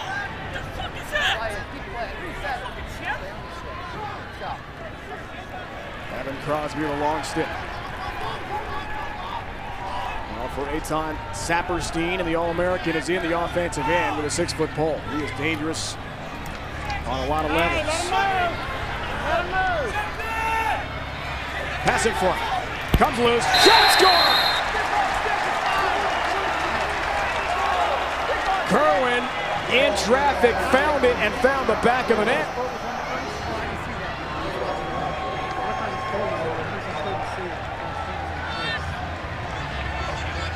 The officials are talking about a potential crease call here. Hang on. You get a great look at the sky there. There was 2 guys really open. They were open for a long time. Salisbury did a really poor job of matching up in transition right there. They did a great job of helping down Bergesser, but there was 2 guys open, not one. And they didn't help down, and Tufts found the open man. You tell me. The officials are still talking about it, guys. You got it in the crease? I think his foot might have been in the crease. Well, either it is or it isn't. So I'm going to go tell him. Huh? I'm going to tell him if it is. What do you got? Where do you want to go? You tell me what you got. All right. I couldn't help you. I will go up there. I couldn't see. You got a goal? Yep. Count it. Hans Whittlesberger, Jason Park, Scott Smith, our officials today. And Mike Daly, very pleased that goal does in fact count for his jumbos. Really interesting to see right there how the refs communicate and how the refs work right there. I never heard them talk before, so that's good for me to know, playing in my MLL now, how they talk to each other. From the front. Only in the last seconds of each quarter can the replay be used. We saw that in the Division I game last night. Replay not available for that one. Paulinas. Interception. Brings it in for Salisbury. Now down by 3. Under 4 to go in the third quarter. And that's really, you wonder what Rhodes is thinking right there when he picks it up and just throws it to the middle of the field. The one golden rule on defense, you're on defensive end, you don't want to clear it up the middle of the field. So anytime you do want to throw it away, at least throw it down the sidelines. So I wonder what Rhodes is doing right there. You saw how slow he was in that faceoff. You wonder if something's bothering him. He doesn't seem like the player he was in the first half. Needs. Top of the box makes his move. Passing the winner. Makes that cross cut so commonly. Intercepted though by Biddle Dockery, and Darius helps bring it upfield. Amazing story. Anthropology major with honors. He will go to Africa for a year, do volunteer work there after graduation. How about that? 6 goals in the first 9, but the last 20. Tufts has struggled. Wait for him! Bill Dockery, another example. You and I, Matt, spoke with a lot of players throughout the week. Hold your picks! Giving volunteer time like that. It's not just a little community service. It's not a car wash. That's a whole year. And it's not just him, you know, there's Let guys him Tufts Let doing him all go. sorts of things. Let him And go. besides Let him Navy, I go. think Tufts probably has the Let best him stories of go. any team we've covered this year. These guys are out there doing great things at the college. It's not just about lacrosse, but it's about becoming a better person and doing things to help other people. Let go back shot. Save Rodriguez. Connor Bergasser. Loose ball. A big factor of the 6-foot pole for Salisbury in this game. Hey, make sure you talk. Which team takes control? Salisbury have the run. Owen's goal broke that streak. And now Salisbury in the half Okay, field. we're good. Here we go, man. Always interesting to see how the momentum gets created and unfolds as the game progresses. Yeah, I really feel like Salisbury settled down here in the second half, but they're still looking to find goals 6-on-6. They're trying to create something 6-on-6. It's Von Kamen. Passing behind. Golillo for Bradley. Face dodge move from 15 yards. Thought about a big crank on a shot, but it's stick broken up. Here comes Atkins. Things unsettled for the Jumbos. Atkins on the move. Passing instead of shooting intercepted. Big play defensively. Exactly what Nick Mooney and Salisbury wanted. Mooney with a 6-foot pole. Plays that off to Will Politis. And that right there had potential to be a backbreaker for Salisbury. I mean, they did a great job playing 6-on-6 defense. Probably Salisbury's best 6-on-6 offense. And, you know, so Tufts does a great job getting up the ground and getting upfield, making an extra pass. And potentially be a backbreaker there. But now, 1:10 left. Salisbury needs to get a goal here in the last minute of the quarter. NC Bank Stadium to sight. Division III National Championship the game. With Brian Matanowski, former Duke star. Matt McConnell, our host and reporter, on the sidelines. Great to have you with us, first of two. Final games on the CBS College Sports Network. On the men's side, women's Division I national title game. Maryland Northwestern tonight from Towson. Triple header of great college lacrosse. 3 championships crowned tonight. Winner shot. Foglietta, enough of that to stop it. Now let's the Saperstein. Eitan Saperstein with a 6-foot pole. Long pass. Dangerous. And he wants ball again. Salisbury has it. Here's Bradley.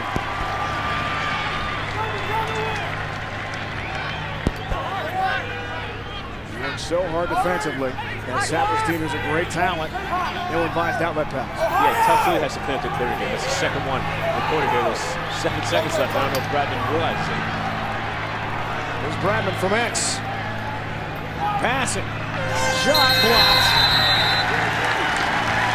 Golillo couldn't get any kind of steam on that. 3 quarters complete. 1 to determine national champion. 8-5 the score. You're watching the Division III National Championship on the CBS College Sports Network. Presented by LG.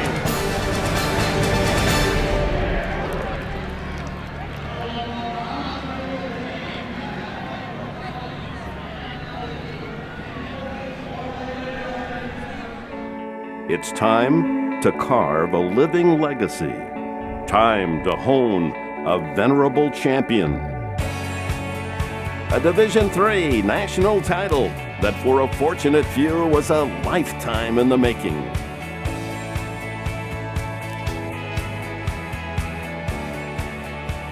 Which team will hoist that trophy aloft is the question. We'll find out. Dick Edberg, 8-5. Tufts lead Salisbury.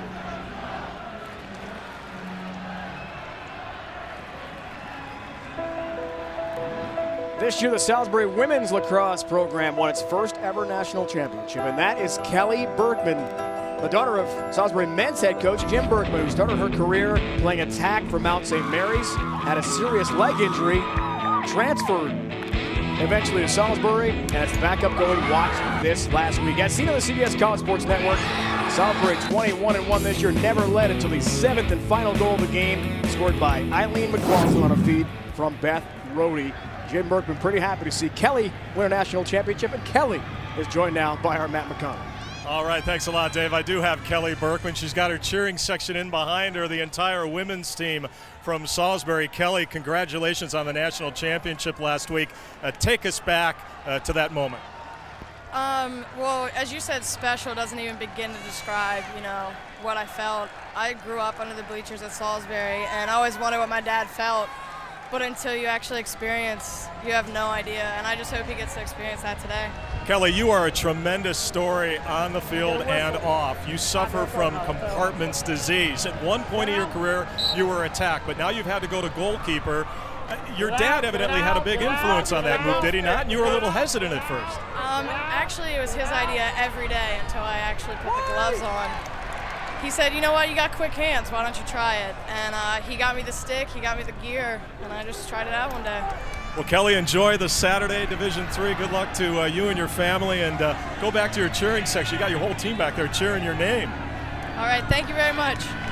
Dave? Matt Kelly, thanks so much. What a story. Compartment syndrome Kelly's suffering from. Has had surgery to relieve the pressure.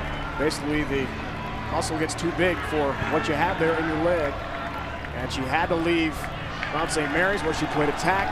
Eventually, as she told Matt, made the transfer, and Dad convinced her to put on the pads and give goalie a try. She had some big saves in a game late in the year for the women's program that helped lead them to that championship run. Yeah, it's also for her just to get back on the field and, you know, how tough she is just to get there and play again. You know, and it's great for her to want to be a part of a national champion team, and she's seen so many. Her dad has won, and good for her to get her own. Coach tell us more surgery on the way for Kelly. Possible she will return to her attack position, I imagine, to play for Salisbury as they try to defend their championship next year. Here's Atkins, big shot save, Rodriguez. Well, the Berkman section cheering along with Kelly and son Kyler, who was a great player at Salisbury himself, three-time midfielder of the year nationally in Division III. Have to love Rodriguez's ninth save of the game.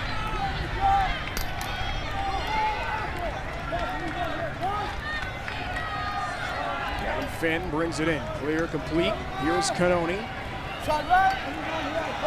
Plenty of time for Salisbury. And Tufts hang on. They have been a comeback team throughout this magical run. Now, a different role, protect the lead. Bradman passing. Well, Danny makes a move, and he goes! And a great save. Oakley had a good piece of it. Here's Saperstein. Illegal interference called first though. Ball right back to Salisbury on the illegal pick. And Salisbury's getting better shots in their 6-on-6 offense. They're doing a good job of moving the ball twice and not holding it as much. But eventually they got to get a goal here in 6-on-6 because there's only so many transition goals you can score with 12.5 minutes left. You got to score 6-on-6 if they want to come back.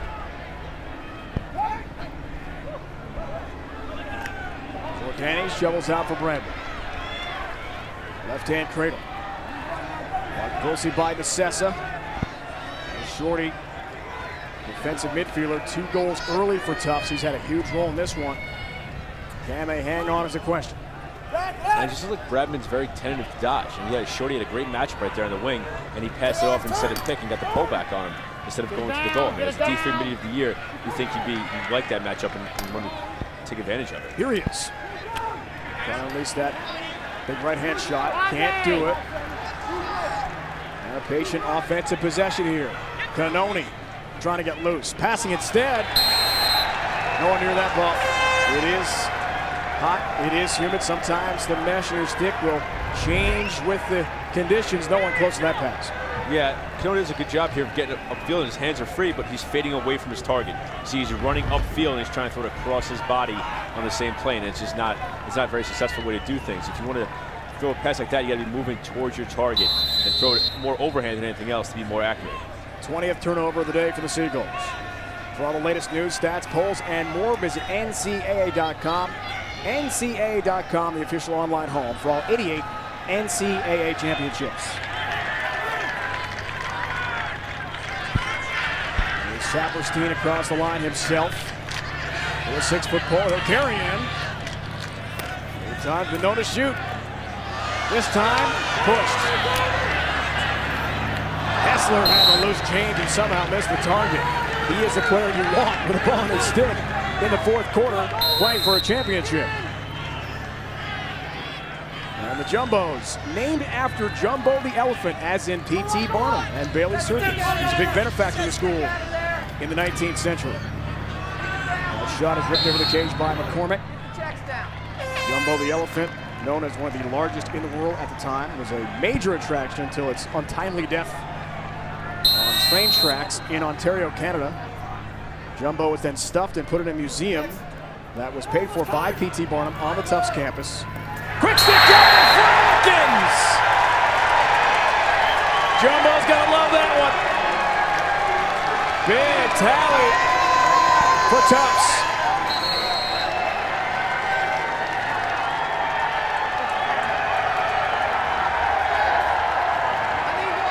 In the 70s, the museum burned down, and the ashes of Jumbo were saved. They're in a jar now. Before each game, the Jumbo players touch the ashes of the legendary elephant. They're feeling the good mojo there on Atkins Tally.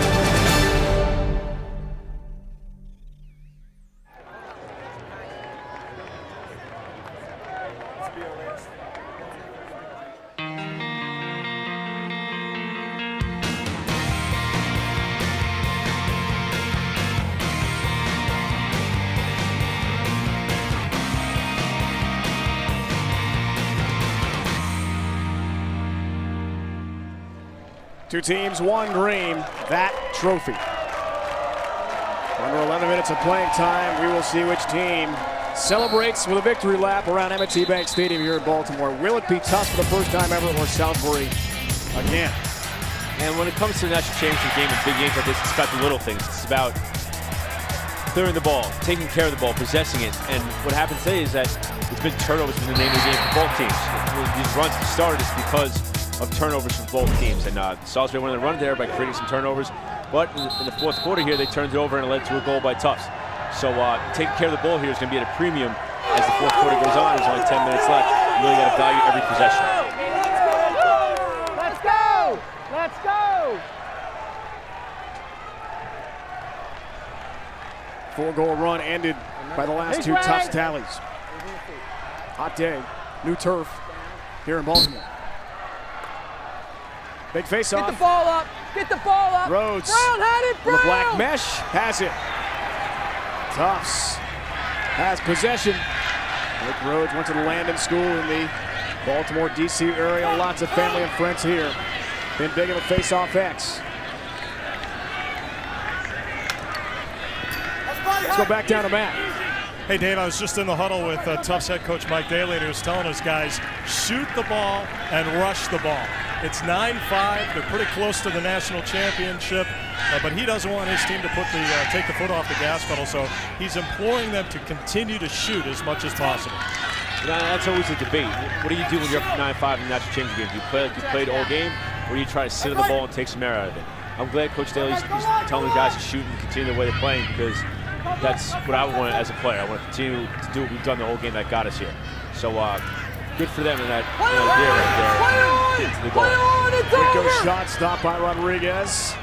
Malloy was in the crease, but officials tell them to play on. Play continues. Here comes Salisbury in the breakout. Jeff Breeding. Back to Rodriguez, who's been brilliant in the pipes today. Outlet right on the stick of Zordani. But you see the numbers for Rodriguez. Under 9.5 to go. 4-goal spread here. Tufts trying to hang on. And he's been their most consistent player today, Rodriguez has, and he's going to have to remain that way and play even bigger these last 9 minutes, because Tufts is still going to play the way he played, like Coach Daly's, Matt just told us down from the sidelines. So he's going to have to play even bigger in the last couple minutes here in the fourth quarter. Bradman looks for the pick, trying to get free. He is their best player. Limited by excellent defense all day long from Tufts. Bradman slips, gets free shot, save. Berkeley had a piece of it.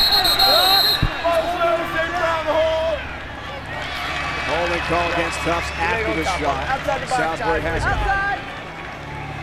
Bradman does a good job inverting here, inside rolling. Unfortunately, he's a little low there, and Fogarty does a great job of staying to the pipe and reducing his angle. Bradman takes a couple more steps and gets higher. Probably has a better angle at his shot there. Stephen Foglietta, as Bradman sits down. Season best 16 saves, including 8 in the first quarter against Cortland last week. Big upset on the road in the D3 semifinals. One way. Has been great as well. Each goaltender coming up big. Zordani behind the net. Second midfielder's out there. Barry Kraz. Zordani. Little dodge move in the right alley. It's Kratz. You all right? You all right? You need one? Right hand cradle. Jordani is limping. Bottom left part of your screen now out. Officials asking if he's all right. Keep there. Von Comica, he can't find an angle. DeLillo in front. Canoni denied. Foglietta again. They go low on him. Ninth save. Only a sophomore. Foglietta has been brilliant. Up to 9. In front. On Comica. Missed the target. Atkins, the loose ball. Here's the outlet. Gardner. The long stick, also on the football team. Malloy passing. Hassler shooting a save. Rodriguez again. A great stop.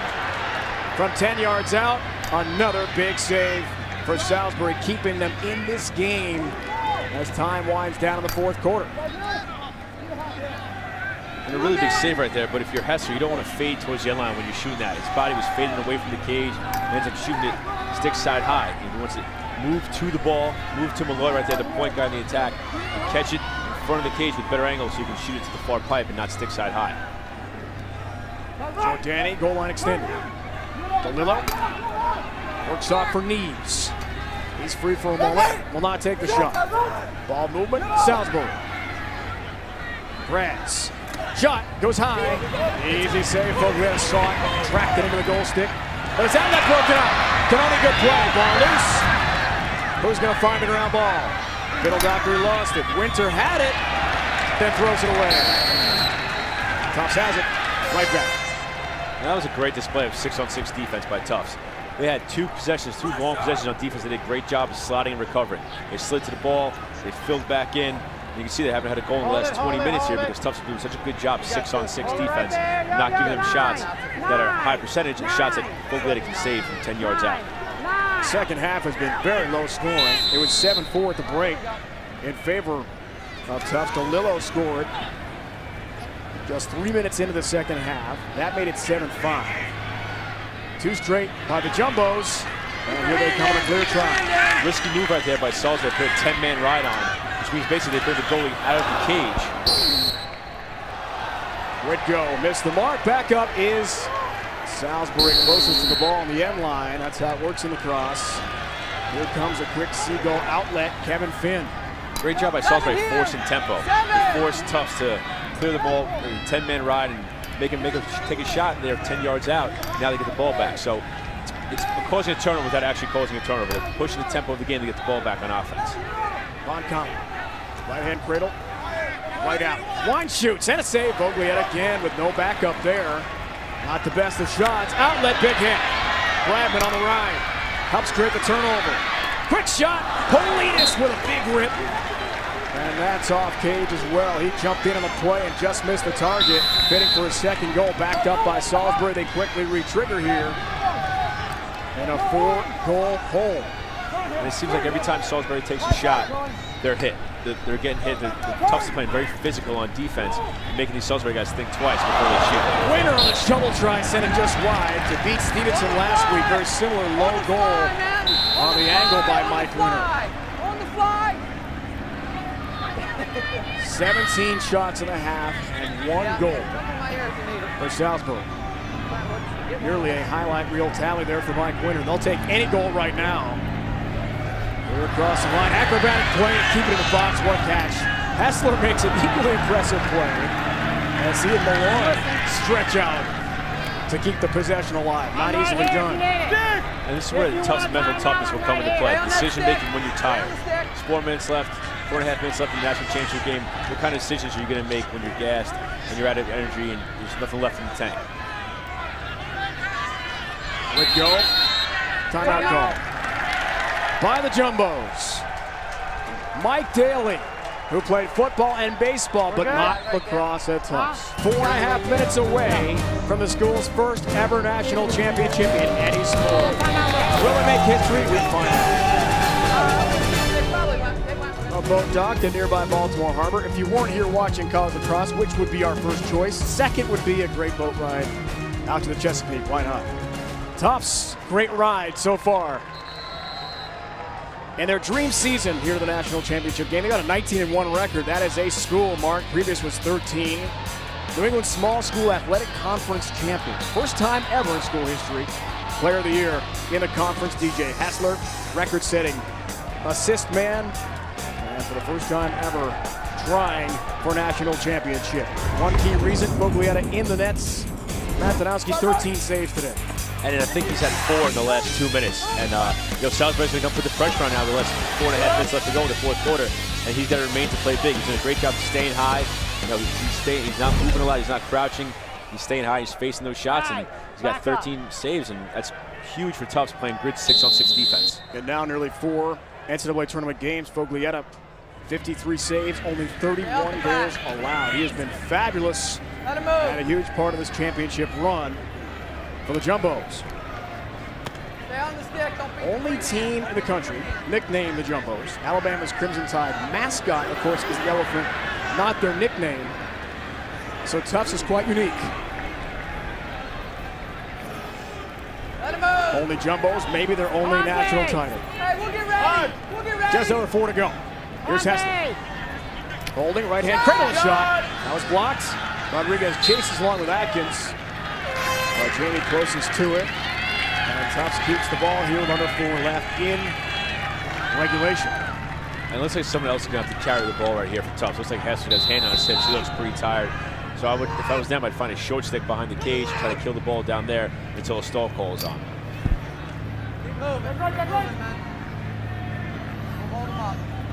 Going to be Atkins.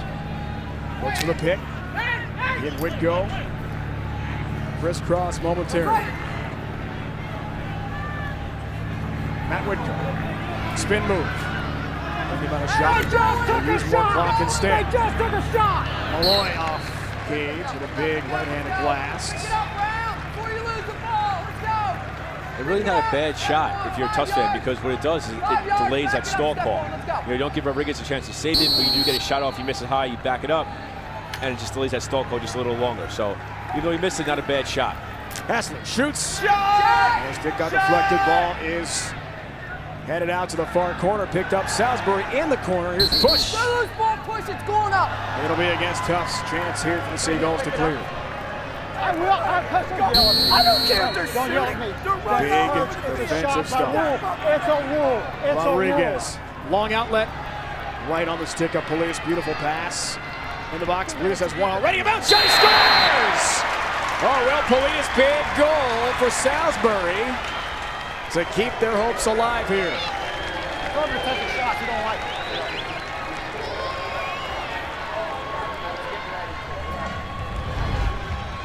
What a big play by Will Police right here. He seems to be dodging really fast off the top.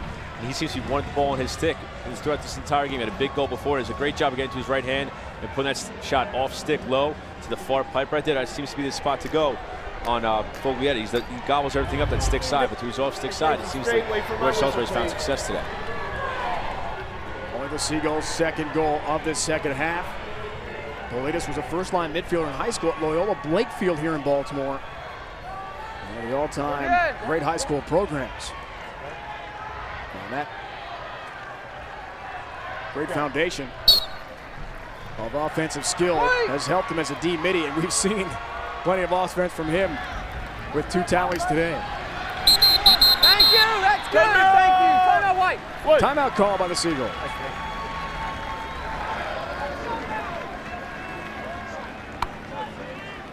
Jim Berkman and his staff will talk things over. He has won all 8 titles in Salisbury's incredible lacrosse tradition. The first one came back in '94. He told us this week that probably the most special because the Seagulls had not won for years before that. Let's go back to Matt with an LG Mobile update. All right, thanks a lot, Dave Ryan. The LG Mobile update brings us to the fact that we are just moments away from the conclusion of Division III today. And then don't forget, coming up at 3 o'clock right here on the CBS College Sports Network, we will have the Division II Men's National Championship, a rematch of last year's thriller between CW Post and Lemoyne. And then at 5:30 tonight, the women's of Division I, their national championship game between Maryland and Northwestern. We talked about it earlier today too, Dave, about the mental toughness being such a focus for Mike Daly's team heading into the season this year at Tufts. We also talked about that closing out the close games. They've been in 6 one-goal games this year, and they've been able to close them out, all of them. They were a perfect 6-0. So, Dave, can they do it today? Can they bring it home for the national championship? That we'll find out. Coach Daly, One loss this one, year to Connecticut College, Bergman. April 17th. They Coach come in, Bergman, Matt, you with got a one. I'm right here if you 9-game need win it. streak. Right here. Attended the Cortland game last week. Count 'em Never up. forget the look on Mike Daly's face when they Count 'em hung up. on to beat the Top Dragons, right. defending champs. He was in utter shock, elation. I wonder what he's feeling like right now. Yeah, this is not what he's used to. Usually Salisbury position, coming back and trying to get a win that way. Now he's trying to hold on to a lead. Montcallica's shot off Cage again. Nope. I pointed out the physical, mental training, special forces, retired officers came, spoke and worked with the team for a couple days before the start of the season. Players think back to that now. They'll need the mental and physical toughness in the final moments. That shot deflected again. So Danny bidding for a towel. Salisbury nearing desperation. Their top player is Brandon.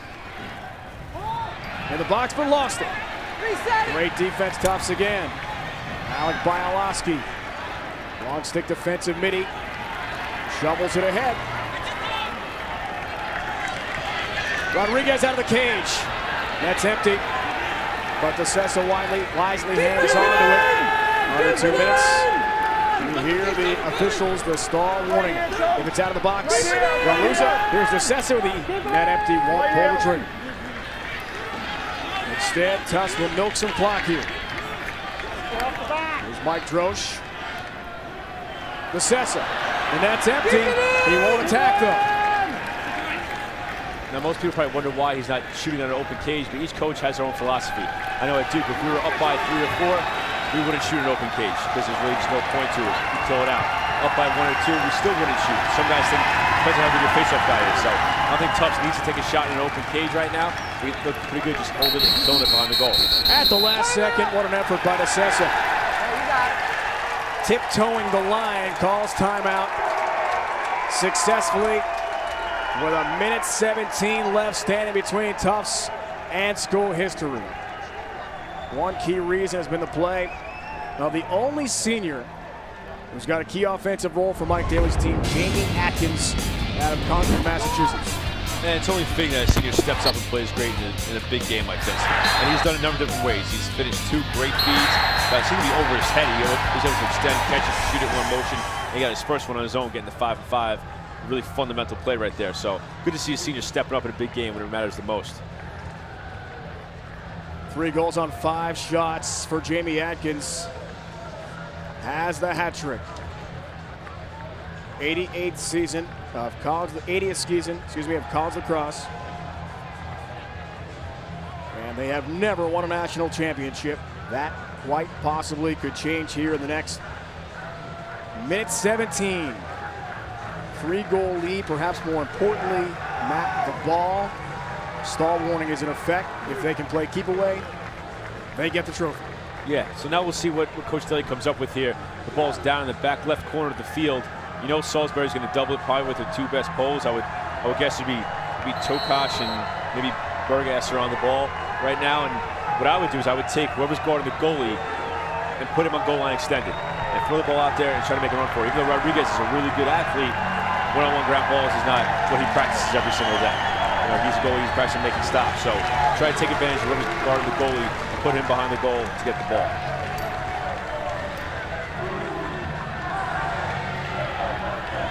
Huge possession. McCormick will trigger in the far corner. He'll face a double team. Rodriguez out of the net, ball's on the ground. On the end line, Rodriguez a hit. It's still loose, Malloy trying to find it. Comes away to Salisbury. Critical outlet pass. Bergasser can't bring it in. Anyone's ball. Tufts has it. On the ground again. Mike Winter tries for the grounder. Just inside the box on one knee. Timeout.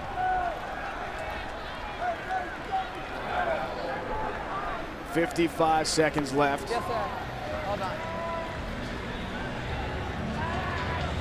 Tufts getting closer. Tune in 3 Eastern for the Division II Men's Lacrosse Championship between CW Post and Lemoyne. The Pioneers and the Dolphins rematch from the 09 title game won by CW Post in Foxborough last year. Lemoyne bids for revenge. The Men's Division II Lacrosse Championship exclusively here on the CBS College Sports Network. Matt and I will have the call for you. And then Division I Women tonight from Towson. Maryland takes on Northwestern for the Women's National Championship. What a day for college lacrosse on the CBS College Sports Network. Can't beat it. Throughout our broadcast today, we've seen how the trophy's put together. Love that behind-the-scenes video on the construction of the NCAA Championship trophies. It looks like Tufts will be running around with that thing pretty soon. McConnell on the sideline tells us the championship hats. Of course, each team hasn't printed up just in case you win. They're ready. We'll see some t-shirts and hats.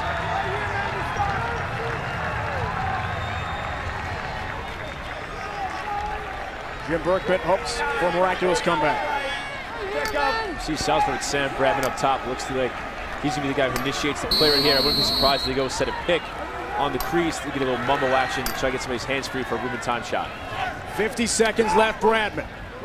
Passing, not shooting. Too tall, DeLillo, turnover. And Tufts has it with 44 seconds left. Saperstein. Foglietta. Little Dockery. Harassed from behind. Scoops it upfield. By Olaski. He lost it. Taken right back by Kevin Finn. 20 seconds left. Finn harassed by the defense. Finn passing. That was deflected. Canoni and Salisbury will keep it. 15 seconds left. Winter hit from behind. Whistle. Push call against Tufts. Left side, guys. Not going to matter, though, with only 10 seconds left. It's in front. Winter can't find it. Taken away by Saperstein with 5 seconds left. And that will do it! For the first time in school history, in any sport, Tufts has won the Division III National Championship. Can you believe the Jumbos? History in Medford, Massachusetts.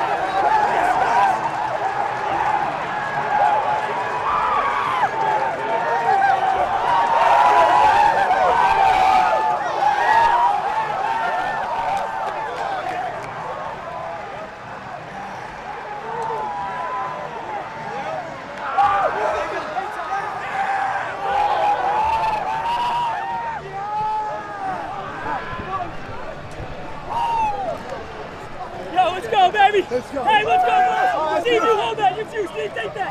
Yeah, baby.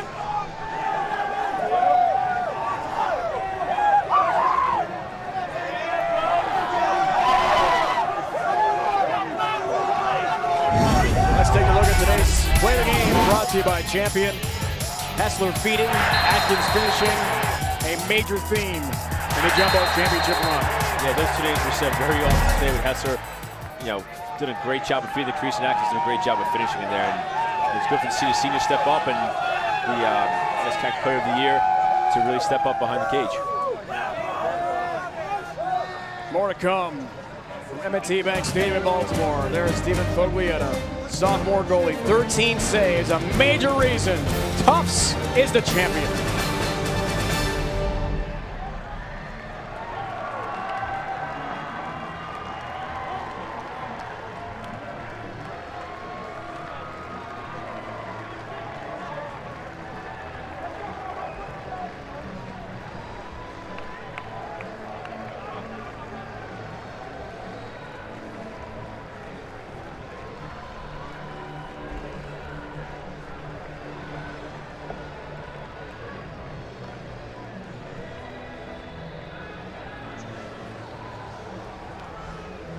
One of the major benefactors for Tufts program is Dan Kraft's son of Bob Kraft, who owns the New England Patriots. Last week, he arranged a practice session for Tufts at Gillette Stadium, home of the Patriots, and the last 2 championship weekends, just so the players could get a feel for the big-time NFL atmosphere. Apparently, that pays off here today. Championship for the Jumbo. Yeah, it really didn't look like they were nervous or had, were an all factor of the stadium at all. Maybe Gillette helped, maybe the fact that they just believed in themselves, and maybe it was that first turnover to the game. It's got the monkey off your shoulders, and everybody relaxed after that. Whatever the case may be, but Tufts came out here, they had a great game plan, they played well, they executed, and they got a great victory. Mike Daly, the head coach, burned DVDs for his players of the Gillette Stadium championships the last 2 years so they could get a feel, put it in their lockers before the season started, to remind them of what it would be like to play in championship weekend. A program that had never made the title game in school history goes all the way in improbable and dramatic fashion. Jamie Atkins, senior midfielder from Concord, Massachusetts. Huge start, Jamie, today. A hat trick leading the Jumbos to a national championship. National champions, Jamie. When you hear those words, what do you think about? I think about all the hard work we put in all year, starting from day one, and man, it paid off. We've got great coaching, great guys all along the roster, and it's an amazing feeling. Jamie, talk to me about your defensive game plan coming in. It really seems like you minimized Sam Bradman, who only had an assist today. What was the goal for you guys defensively? Nothing different. Fundamentals. Stay in the passing lanes, make sure they don't get any easy looks, and no mistakes. Checking out some of your highlights from today. We break it down. You and DJ Hessler, a great combination. Jamie, he was 1 and 4 for 5. You had the 3 goals. How do you best describe what it's like to be on the field with Hessler? It's incredible. He sees everything, and you just try and get open, and he'll get the ball to you. Celebration will be incredible. You're wearing the championship hat. It all started with the Special Forces training you guys had, and you and the coaches telling us this week how you believed this was possible. Now that it's happened, how do you feel? Incredible. I can't describe the feeling right now. We worked so hard all year, and I don't know. I can't describe it. It's going to take a while to sink in. Thanks so much for your time. Thank you very much. Jamie Atkins, hat trick today, helping Tufts make history against powerhouse Salisbury. The day belongs to Mike Daly and the Jumbos. Absolutely. They had a great game plan. They executed, just like Jamie said. They played the way the coaches told them to. History today for Tufts. 9-6, the final. They're dancing, they're celebrating back home in Boston as well. For Matt Donowski, Matt McConnell, and our entire CBS College Sports Network crew, I'm Dave Bryant saying so long. For scores, highlights, features, and more, go to CBSCollegeSports.com. This has been a presentation of the CBS College Sports Network. The Division II championship game comes your way 3 Eastern Time. Le Moyne, CW Post. Join us then. Thanks for watching D3. One more title to be crowned today.